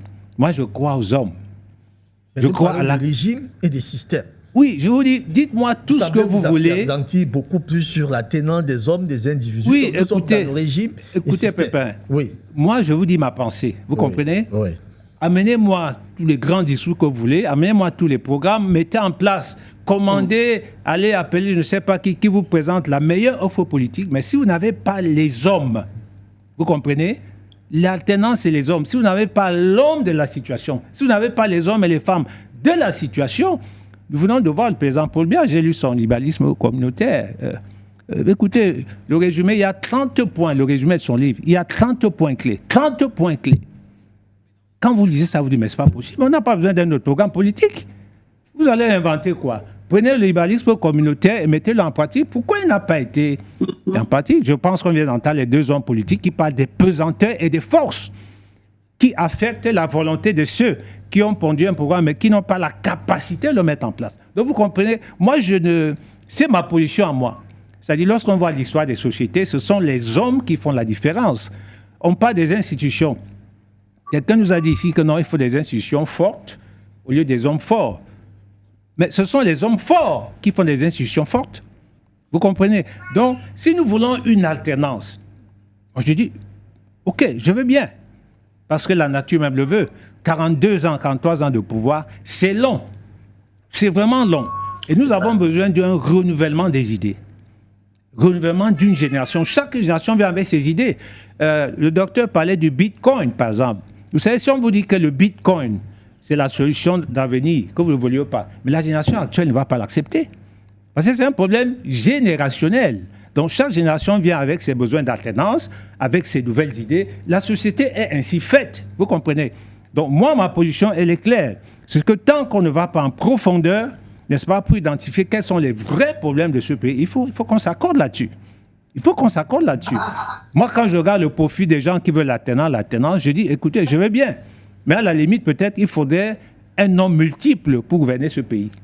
C'est-à-dire quelqu'un qui a à lui seul 4 visages, quelqu'un qui est un homme multiple, un peu comme à l'époque antique de la Rome, il y avait une espèce de triumvirat. Lorsqu'il y avait un problème grave, assez grave, mais ces 3 personnes qui se retiraient, qui prenaient la décision, ce sont des têtes fortes, ce sont des hommes forts, ce sont des hommes qui ont le courage politique, ce sont des hommes qui n'ont pas peur de mourir, ça aussi c'est un élément important, vous comprenez? C'est pour ça qu'on a eu des gens comme Oumyobé, qui ont en réalité déclenché ce désir d'alternance des Camerounais, et il en a pillé de sa propre vie. Mais lorsque vous regardez les hommes politiques aujourd'hui, vous pensez qu'il y en a un qui est prêt à céder, il y en a un qui est prêt à perdre, je ne sais pas, son poste, il y en a qui ont payé de leur vie pour qu'il y ait une alternance politique. Donc voilà un peu vraiment, on va tourner en rond. L'histoire nous parle, regardez un peu ce qui se passe au Vatican aujourd'hui. Le Vatican a un problème d'alternance là-bas. On est, je crois, à 264 papes. Voilà une institution qui tient depuis plus de 2000 ans. 26. Enfin, 264, 266 papes, vous voyez? Parce que les gars ont mis en place, c'est un système fort, ce sont des hommes forts là-bas. Le pape François qui vient de décider, c'était un homme fort, vous comprenez? Même lorsqu'il y avait des batailles, il y a des piliers du pouvoir qui font qu'il est pratiquement indéboulonnable. Et c'est la mort seule qui peut l'enlever. Vous diront qu'il n'était pas aussi fort que ça. Écoutez, je peux vous assurer que lorsqu'un pape arrive... Vous l'avez si bien dit, c'est votre avis. Lorsqu'un pape arrive, il a un agenda, il a un programme. Aucun des papes n'a manqué sa mission. Peut-être c'est vous qui le dites. Il a une mission, je suis sûr que monsieur atteint sa mission et le prochain qui vient, il va trouver, n'est-ce pas, une marche. Une marche que l'autre lui a laissée, il va continuer sa mission. Donc, une alternance qui ne tient pas compte de la continuité des acquis, c'est une mauvaise alternance. Très bien. Vous comprenez? Et je termine en disant que j'ai connu quelqu'un qui a raconté une histoire. C'est quelqu'un il a eu un rêve qui le concernait lui-même. Dans le rêve, il assiste à quelqu'un qui est mort dans un cercueil et qui tient une espèce de sceptre, le pouvoir. Il est dans son cercueil, mais il a le sceptre. Les gens disent, mais attendez, mais cet homme, il meurt, il part avec le pouvoir, et sont de lui arracher ça. Et cet homme, dans le cercueil, avec son sceptre, les gens essaient de lui arracher ça. Même mort, on n'arrive pas à arracher le sceptre. Vous comprenez? Et lorsque cet homme s'est réveillé, il a dit, mais Seigneur, si c'est de moi que tu parles, ben écoutez, alors, ça veut dire qu'il n'était pas bon. Je crois que j'ai fait ma part. J'ai pris des dispositions, voilà, j'ai déjà tout arrangé. Si c'est de moi que tu parles, Seigneur, je suis prêt. Je crois 2 semaines après, il a fait un accident d'avion et il est décédé. Vous voyez, comme ça. Mais il avait déjà fait, comme on dit, il avait déjà mis de l'ordre dans sa maison. Vous voyez, et je vais vous laisser avec cette pensée, c'est-à-dire, lorsque nous parlons d'alternance, il faut que ceux qui sont au pouvoir soient conscients, qu'ils rendent compte à l'histoire et que la fin du jour vaut mieux que son commencement. Il faudrait mettre de l'ordre dans sa maison. Très bien. Si nous voulons un changement pacifique, il faut commencer par mettre de l'ordre dans sa maison pour assurer une bonne alternance. Merci beaucoup, mon révérend. Alors, docteur, ingénieur Jean-René Doumba-Fils, vous avez la parole. Peut-être la question originelle, c'est bel et bien des vents ont changé, de régime ou des systèmes. Si vous êtes d'accord qu'il y a un système au Cameroun et un régime au Cameroun, parce que j'ai cru entendre tout à l'heure que d'autres pays n'ont ni régime ni système. Si. Selon M. Ma, le président Badakani a dit que nous avons un régime. Je ne sais pas ce que vous direz. On a un même système. Tout à l'heure, je vais expliquer. Tout à fait. Allez-y, docteur. D'accord. Quand on a de brillants hommes politiques qui ont déjà développé un certain nombre de choses concrètes, parfois on a de la peine à apporter quelque chose en plus, surtout quand on n'est pas un politicien. Entre 82 et 84, il y a eu 4 tentatives de coup d'État au Cameroun. 4. Les gens ont retenu un coup d'État manqué. Vous imaginez quelqu'un qui prend le pouvoir légalement et en 2 ans, il est victime de 4 tentatives de coup d'État, y compris tout ce que le président Bandakani a déjà dit et ce que M. Ma a ajouté, en 2 ans seulement. Et M. Mitterrand arrive après ça. En 85. Et on voit donc tout ce qui a suivi. Je vous ai dit que mon prochain ouvrage va paraître bientôt. C'est sur le Cameroun. La même année, Mitterrand est arrivé, le pape Jean-Paul II également est arrivé, en 85. Donc, et tout ce qui s'est passé, tout le monde est au courant pendant pratiquement une 40aine d'années. C'est ça qu'on en est là où on en est aujourd'hui. Nous sommes tous d'accord que c'est une néocolonie. Le Cameroun a hérité d'une indépendance qui n'en est pas une et prône une souveraineté qui n'en est pas une, qui n'arrive pas à assumer, à exercer. Nonobstant les velléités concrètes et assumées de l'actuel président de la République, le président Paul Biya, quand il est arrivé au pouvoir, avec les déclarations comme en Allemagne, avec les déclarations telles que le Cameroun n'ira pas au FMI, et bien d'autres. OK? Donc, la volonté est là, il y a des choses qu'on veut forcément mettre en place dans le cadre du libéralisme communautaire. Mais on voit bien que ce n'est pas le libéralisme communautaire qui a été mis en place. Et M. Ma l'a dit. Il avait même déjà dit à une autre émission ici. Je suis d'accord avec le président Bandakani qu'aujourd'hui, on ne devrait plus parler de la continuité ou bien de la mise en place du libéralisme. Il faut une rupture parce que même psychologiquement, on associe à ce qui s'est passé jusqu'à présent, les résultats actuels mitigés, on les associe à une éventuelle opérationnalisation du libéralisme communautaire, pourtant qui n'a pas pu être mis en place. Lorsqu'on parle de l'alternance, et j'aime bien qu'on y ajoute l'alternative, parce que le changement, il peut être négatif, il peut être positif. Même si les gens, quand ils disent changement, ils pensent que ça sera seulement positif. Donc vous voyez, pendant plus de 40 ans, un homme politique de la trame du président Paul Biya, qui a été un haut fonctionnaire, collaborateur de l'ex-président Amadou Ahidjo. Avec tout ce que nous avons comme menace exogène et toutes les faiblesses intérieures, comme on peut dire les faiblesses endogènes. Nous savons bien que le Cameroun est un pays attaqué. C'est un pays qu'on peut même assimiler à un pays en guerre pendant des décennies. Nous savons que le Cameroun est un pays en crise pendant plusieurs années. Et le Cameroun reste quand même debout. Et donc, quand nous parlons d'alternance et d'alternative, il faut prendre en compte le profil du remplaçant potentiel de cet homme qui tient les rênes de ce pays, qui est dans cet écosystème que j'ai essayé de brosser en quelques mots. On n'a pas besoin d'un aventurier parce qu'on veut le changement pour le changement. Il faut dire les choses telles qu'elles sont. Le dire, ce n'est pas aimer tel et ne pas aimer l'autre. Pour détruire, M. Pépin, ça ne demande pas un génie. Détruire, ça ne demande pas qu'on soit un génie. On détruit. Mais la Libye est où? La Libye est où? La fameuse Libye du guide Muammar Kadhafi. Elle est où aujourd'hui? Et elle était où quand lui vivait? Elle est démocratisée. C'est vrai qu'on peut vous prêter des propos tendancieux. Non, mais je dis des choses qui sont des faits. Et tendancieux ou pas, chacun peut interpréter comme il veut. C'est devenu un pays démocratique. Donc, nous devons nous projeter au-delà du change, de l'alternance. On veut l'alternance, ok. Tout à fait.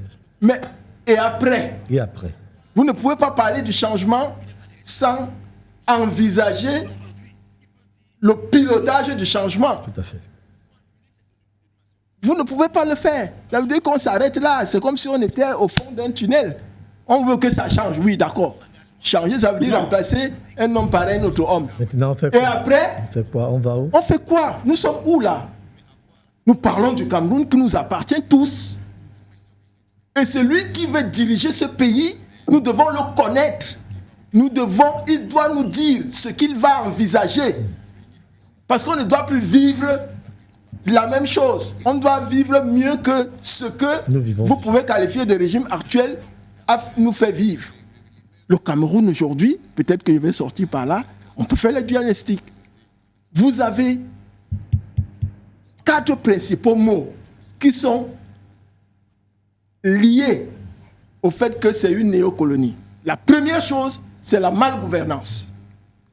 Si vous n'arrivez pas à implémenter votre politique dans votre propre pays, évidemment, les intérêts qui sont défendus sont des intérêts qui sont contre ceux du pays. Vous avez l'état de droit. Est-ce qu'on peut dire aujourd'hui que le Cameroun est un état de droit? C'est une question rhétorique. Chacun a la réponse. Vous avez le détournement faramineux des fonds publics, parfois à ciel ouvert.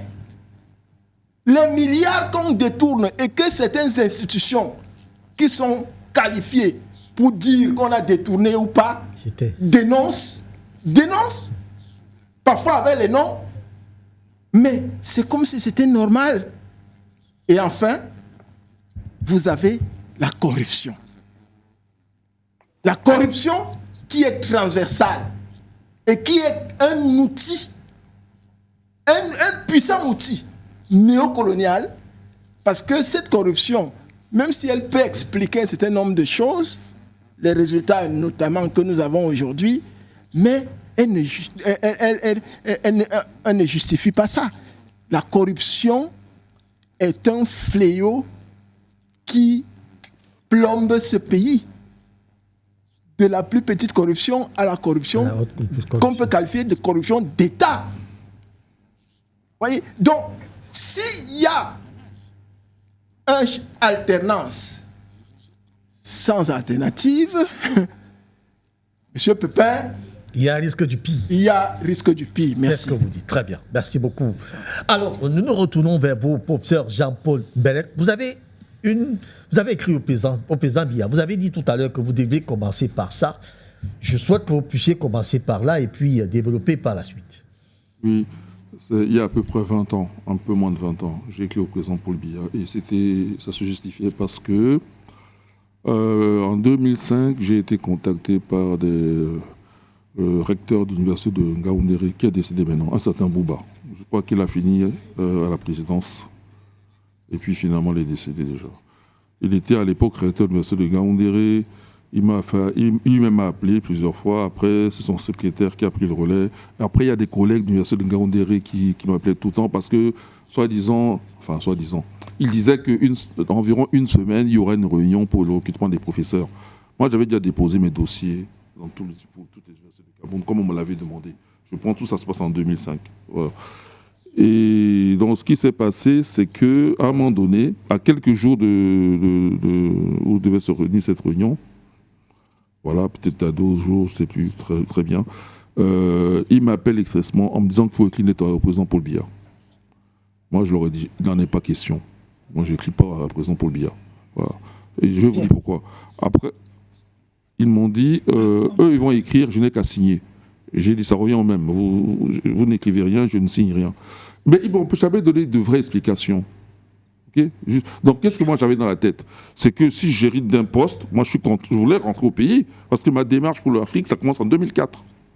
J'étais au commissariat d'énergie atomique et je n'ai pas renouvelé mon contrat là-bas. En France, je veux dire, au CEA. Voilà, parce que je voulais fonctionner pour l'Afrique.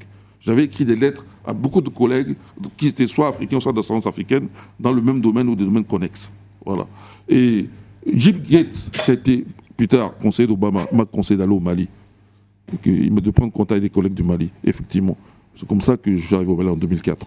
Bon, je vais revenir sur notre sujet. Donc, j'étais dans une démarche. Alors, donc pour moi, accepter ce poste-là avec une lettre à Paul Biya signifiait que c'était politique. Or, j'ai mes compétences. Vous avez dit, par exemple, qu'en 2003, j'étais cité parmi les travaux les plus marquants de l'année. C'est pas tout. Mais j'ai des collègues partout, que ce soit aux États-Unis, même des gens que j'ai connus qui ont mis le prix Nobel après.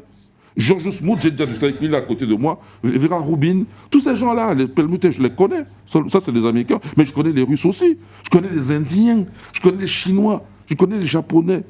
Attendez. Donc, et à chaque fois, sachez, bon, par exemple, pour la détection des ondes gravitationnelles, je me suis retrouvé à Kochi, en Inde, avec monsieur Blain, c'est son nom. Bon, c'est pas Blain, mais ça va me revenir. C'est lui qui gérait le journal scientifique de physique qu'on appelle Gravitation and Cosmology. Et j'ai discuté avec lui, est-ce qu'on pouvait collaborer avec l'Australie pour que nous aussi on ait une possibilité d'entrer dans cette détection gravitationnelle. Il m'a dit, c'est possible, vous pouvez avoir l'appui de votre gouvernement. J'ai dit oui. Mais, en fait, moi j'ai négocié beaucoup de choses, comme ça avec des collègues. Bon, si je viens au Cameroun, j'envoie mes élèves là-bas. En Inde, en Russie, aux États-Unis, vous pouvez les encadrer, les laisser avoir accès au laboratoire. Oui, pas de problème. Est-ce que je peux avoir du matériel? Parce que les collègues indiens m'avaient déjà expliqué comment ils ont eu le matériel à partir de rien. Parce que d'autres laboratoires peuvent te donner le matériel juste par connaissance. Ben, souvenez-vous que chez Quentin va construire son laboratoire de carbone 14 à Dakar, par des connaissances, avec les collègues.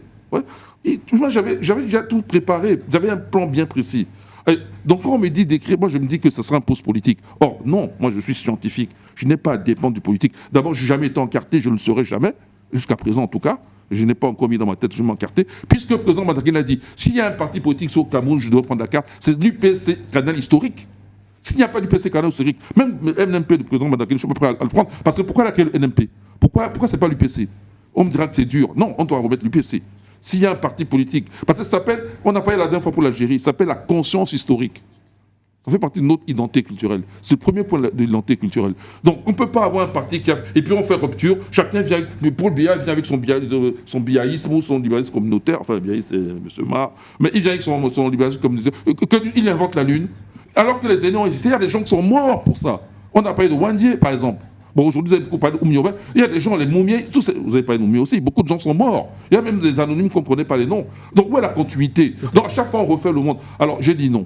Mais plus tard, il y a un collègue, chef de département de physique, qui m'a expliqué qu'en fait, au Cameroun, à partir du moment où... Parce que l'explication qu'il donnait, c'est que si je ne fais pas ça, ils sont obligés de me recruter au niveau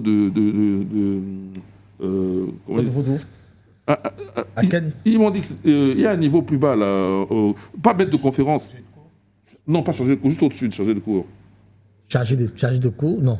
Chargé de cours. Non, il y a un autre titre intermédiaire. Non, c'est pas assistance, c'est un peu au-dessus. Pardon?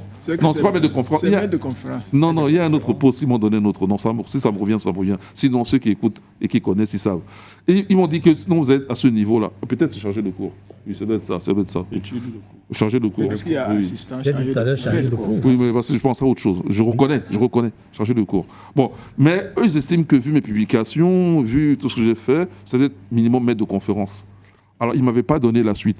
Et c'est que c'est le chef de département de physique qui s'appelle Nguénan, ici, là. Voilà, Jean-Pierre Nguénan, celui qui est chef de département encore aujourd'hui, physique à l'université. Voilà. Qu'est-ce que vous avez écrit? Il m'a expliqué que, ici au Cameroun, à partir de maître de conférence, il faut la signature du président. C'est ce qu'il m'a dit. Voilà. Mais ça, il ne m'avait pas expliqué. Donc moi, j'ai compris le côté politique. Voilà, j'ai dit, pas question. Voilà.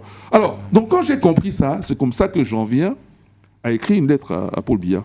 Okay? Et je lui demande de créer une chaire en astrophysique. Comme le professeur Nanko Keke l'a fait au Nigeria. C'est-à-dire que pas, quitte à ce que ça soit à l'intérieur du département de physique, mais une chaire spécialisée en astrophysique et études spatiales. Ce que j'avais même proposé au Mali à l'époque de ATT. Voilà. Si c'est le projet, il est déjà rédigé. Je sais ce qu'il faut faire.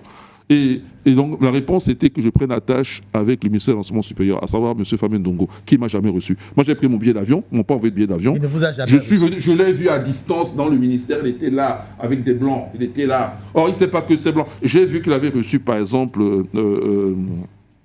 un physicien sud-africain blanc. Bon, en fait, je ne sais pas pourquoi j'ai un trou de mémoire ce matin, mais ça va me revenir aussi. Et Turok, Neil Turok. Or, Turok, je connais, c'est des collègues, je connais. Donc, ils reçoivent les Turok, lui est sud-africain, blanc, mais sud-africain, on va dire africain, donc, voilà. Turok, qui a beaucoup il reconnaît quand même son apport africain, hein. Il ne le nie pas. Ça quand même, je ne suis pas en train de dire autre chose. Voilà. Mais Jean-Paul Bellec, je suis là, je les vois, il était avec des blancs là. Je suis là, il me voit, je le vois. Il me connaît parce qu'il m'avait déjà reçu quelques années avant. Mais ça, c'était par un autre canal. C'est pas des connaissances, c'était pas officiel. Et là, j'avais une lettre qui me dit, va prendre attache avec lui. Moi, je viens, il me voit, il sait que je suis là. Comment? Je vous dis pourquoi. Il m'a jamais reçu. Comment je sais? Parce qu'après, je reçois, on m'appelle, on me dit qu'il faut aller voir tel monsieur, tel responsable. Pendant un moment, c'est l'équipe Rocco. Et c'est à la fin que le monsieur comprend de quoi il s'agit. Le monsieur me dit que chez lui, c'est pour créer des écoles privées d'enseignement supérieur. Je dis, non, moi j'ai demandé une chaire. Voilà comment c'est les choses. Donc voilà, je demande une chose, eux ils m'emmènent à autre chose. Donc, je pense là j'ai expliqué, non? Voilà, pour revenir au sujet. Bon, je pourrais même développer jusqu'à dire, malgré ça, avec mes propres efforts, j'ai pris attache avec le monsieur Douala, ils m'ont confié des étudiants, j'en ai encadré un, j'ai quand même publié un papier avec lui en termes de doctorat. Bon, je ne vais pas en dire plus parce que ça a commencé déjà moi-même à m'énerver, tellement il y a des incohérences. Alors, quand vous partez donc je vais m'arrêter là pour ça. Vous vous rendez compte maintenant que nous avons un régime qu'il faut changer ou tout un système? Alors, en général, j'ai des trous de mémoire, hein, je le dis ce matin. Le révérend, c'est ça. Hein. Bétoté dit des choses et j'approuve. Ce matin, j'ai trouvé très confus, désolé de le dire. Ndouma a essayé de mettre un peu plus du clair dans l'obscur. Quant à ce monsieur, lui, il est très focalisé dans son biaïsme. Donc, il n'a pas beaucoup de recul. Le président Bandakene a essayé d'en remettre aussi. Donc, en fait, beaucoup, pour l'instant, de recadrage viennent en face de moi. Là. Bon, alors, j'explique. Nous parlons langue française. Et si on parlait, soit en Douala, soit en Bassa, soit en Bamileke, Roma-La, Roma-B, tout ce qu'on veut là, bref, le Foulé, enfin bref, si on parlait en Bétis, je ne sais pas, n'importe quelle langue du pays. Ok? Tu n'aurais pas eu autant d'embrouilles, excuse-moi, parce que tu penses changement. Or, dans ta bouche sort le mot alternance, Douma corrigé. Il a fini par alternative.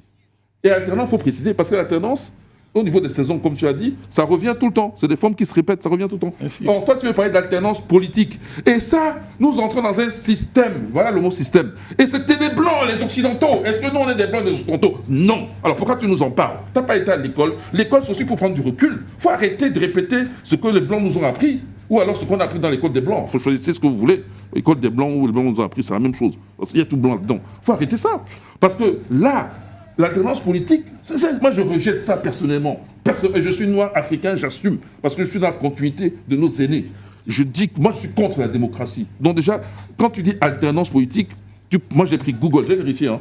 Ça veut dire que tu es dans l'idée des partis politiques. Je veux bien faire un effort parce que c'est temporaire, parce qu'on n'a pas le choix, c'est comme ça. Il faut bien partir de quelque part. Il y a les conditions initiales, on ne peut rien faire d'autre. Les conditions aux limites même. J'accepte ça. Et à ce moment-là, c'est-à-dire que c'est une question des partis qui se succèdent. Peu importe qui, peu importe. Alors que, évidemment, tu parlais des hommes. Peu importe, tu disais que tu privilégiais les hommes. Mais peu importe les hommes, dans leur sens, dans leurs mots. Je ne dis pas que c'est ce que toi tu penses. Je dis que le vocabulaire que tu utilises est déjà. C'est une marque déposée. Parce que c'est le langage des Blancs, des Français en particulier. Je pourrais le dire dans ma langue de la même manière. J'ai sollicité ça, non? Je sais que là, on serait d'accord. Parce que tu penses changement. Moi, en Bassa, par exemple, je dis Mahinga.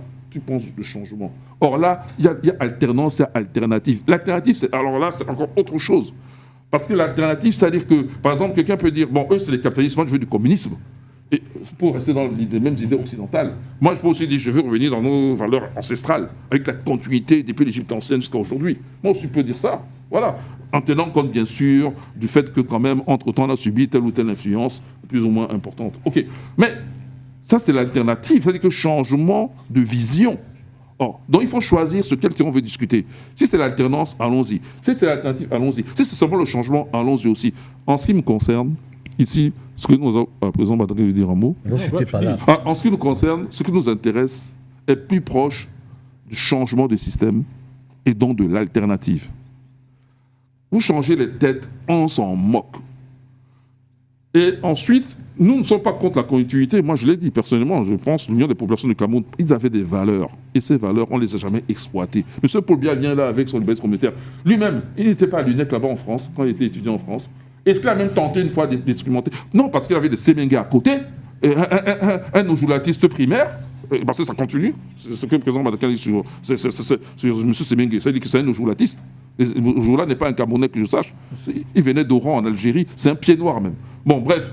Et Donc quand on dans cette logique-là, l'UPC parlait quand même, j'ai logique de la continuité, hein, au sens, pour nous, continuité historique. L'UPC parlait de l'élévation standard des vies. C'est parti où? Attendez, vous voulez changer ou que les hommes soient une institution forte, mais les gens continuent à vivre un niveau, continuent à mériter ce que Donald Trump appelle, cette insulte qu'on appelle shit countries. On continue des shit countries, hein?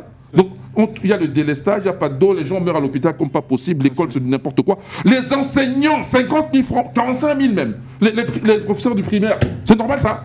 En tout cas, le privé, c'est ça qui est en grosse quantité. C'est normal, ça. Qui paye? Ils ont des femmes, familles, et les femmes ont des maris, ils ont des familles, ils ont des enfants, et ils sont aussi malades. Certains même paient le loyer parce qu'ils ne sont pas dans la maison familiale. Ils font comment pour vivre? Mais c'est une injustice. C'est parce que c'est les bandits au pouvoir. Et ces bandits, c'est pas seulement les politiques. Parce que là, les gens qui ont les écoles, là, eux, ils se font de l'argent. Je pourrais même parler des chaînes de télévision panafricaines, soi-disant. Il y en a une qui a actuellement un procès avec le CNPS. Qu'est-ce qu'ils ont fait avec les employés? On va continuer ça? Non. Donc il faut une alternative, même nettoyer les cerveaux, leur mettre à l'endroit. Ils sont africains, ils ne sont pas blancs, ils ne sont pas chinois, ils ne sont pas autre chose. Qu'est-ce qu'il faut changer donc dans cette histoire-là? Professeur Jean-Paul Bellet-Kanu me chuter. Non, je laisse... Le système n'est pas bon, qu'est-ce qu'il faut faire? Je laisse la parole au président Bandakani parce que le développement, à mon niveau, moi je reviendrai sur les problèmes que tu as dit que c'est trop long, donc je préfère chuter là. Alors, je laisse la parole au président Bandakani. Je préfère commencer par l'eau. Bah, monsieur Ba, non, je lui donne ma parole, non. À Bandakani, il a levé le doigt. C'est toi qui gères. Je préfère par monsieur Ba. Oui. Mais monsieur Ba, il est loin de nous et il faut qu'il soit notre invité d'honneur ce matin. Donc, il est privilégié sur les paroles sur ce plateau, c'est très important. Monsieur Ba, vous avez 2 minutes, je vous en prie. On sort déjà de ce programme. Alors, finalement, devrait-on changer le régime ou du système en place? Vous avez suivi tout ce qui s'est passé sur ce plateau. On vous attend dans votre chute. Dans ma chute, je dirais tout simplement que sans souveraineté, il n'y a pas de développement chez nous. Tout ce qui se passe là aujourd'hui, c'est l'absence de notre propre souveraineté. Et je crois quand même que tout ce qui se dit, le banditisme économique, la malgouvernance, tout cela, ce sont les conséquences du néocolonialisme que nous vivons dans notre chair. Donc, pour moi, il faut revenir donc à balayer tout ce système pour reconstruire un système nouveau en rapport avec nos valeurs. Voilà. Donc, aujourd'hui, si vous voulez bricoler avec le système actuel, bricoler avec le système actuel, mais on ne parviendra à rien. Parce que le système que Paul Biya a suivi, nous l'avons vu 40 ans plus tard, où sont nos limites. On ne peut plus continuer avec ce système-là. Donc voilà pourquoi, au jour d'aujourd'hui, je prie donc tous les observateurs politiques de nous poser la même question: dans quel Cameroun voulons-nous vivre demain? Avant de prétendre avoir des postes ou la gouvernance. Il faudrait donc que, au moment où les élections se préparent, que les leaders politiques, et je suis d'accord avec le président Bandakani, que ayant hérité d'un régime corrompu, on ne peut pas se développer avec un régime corrompu. Vous avez beau faire, sans la prise de conscience réelle de là où nous sommes, toute gouvernance serait appelée encore à apporter la douleur au peuple camerounais. Donc, pour moi, en définitive, je chute. Il faudrait que nous nous posions d'abord la question. Nous avons vu tous les régimes, si vous voulez. Le régime néocolonial qui part donc de 82 et de 85 à ce jour. Nous avons tenté à aspirer à un régime qu'on appelait le renouveau entre 82 et 84. Leur poser la question comme Paul lui avait posé: dans quel Cameroun voulez-vous vivre? Est-ce dans un Cameroun libéré du néocolonialisme ou d'un Cameroun qui continuera avec le néocolonialisme? Et nous avons vu ce que tout ça nous a apporté.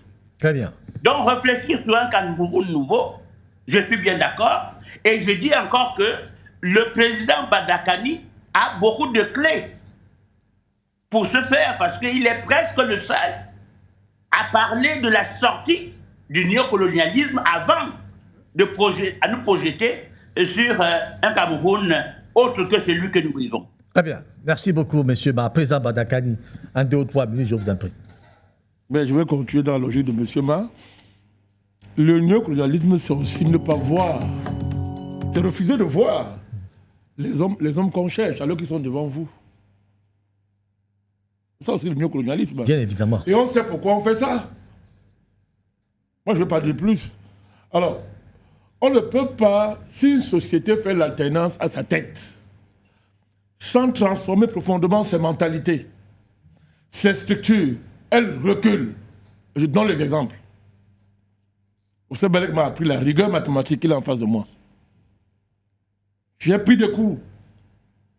Donc, regardez, le Mali, il n'y a pas eu d'alternance là-bas combien de fois? Le Burkina, il y a eu combien d'alternance? Et combien d'alternance au Sénégal? Vous voulez qu'on continue? Au Niger, ça a donné quoi? Pourquoi l'Africain est comme ça? Tout ça expérimenté, c'est devant nous. Ça a donné quoi? Parce que c'était des fausses alternances néocoloniales. Donc, vous voulez répéter les cas d'erreur expérimentés dans des pays africains sous nos yeux. Au Cameroun, sauf être des imbéciles, sauf être bêtes. Pour ce Belek, c'est inacceptable, tu es un enseignant de haut niveau. On ne peut pas faire ça. C'est-à-dire, on voit les erreurs en face de nous, mais on reprend l'erreur et on fait de ça la vérité. En disant que non, on va faire aussi ça chez nous. Ce n'est pas possible. La question de... je vais finir par là, mon cher ami. Président, vous chutez. La question de l'UPC. Moi, quand j'entends le professeur Belek dire ce qu'il a dit, je trouve qu'il est incohérent. Je vais vous dire pourquoi. Tous ceux avec qui je marche, jamais je ne leur ai demandé d'adhérer dans mon parti politique. Douma, je t'ai déjà parlé un jour du NMP. Amen. Je ne fais jamais la promotion du NMP avec quiconque je marche. Parce que quand on a de l'or, on ne court pas derrière les gens. Je ne fais pas ça. L'UPC, le débat qu'il soulève concernant, il dit que pourquoi j'ai créé le NMP. Il fallait que je... Non, je n'ai pas dit ça. C'est pas correct. Non, ça c'est pas correct. Tu as dit pourquoi d'autres font ceci. Je n'ai pas dit pourquoi tu as dit non, ça c'est pas correct. Président, non, je suis pas correct. Non, je voulais même te donner la parole, n'oublie pas. C'était pas correct. J'ai dit que moi, même le NMP, je ne vais pas adhérer.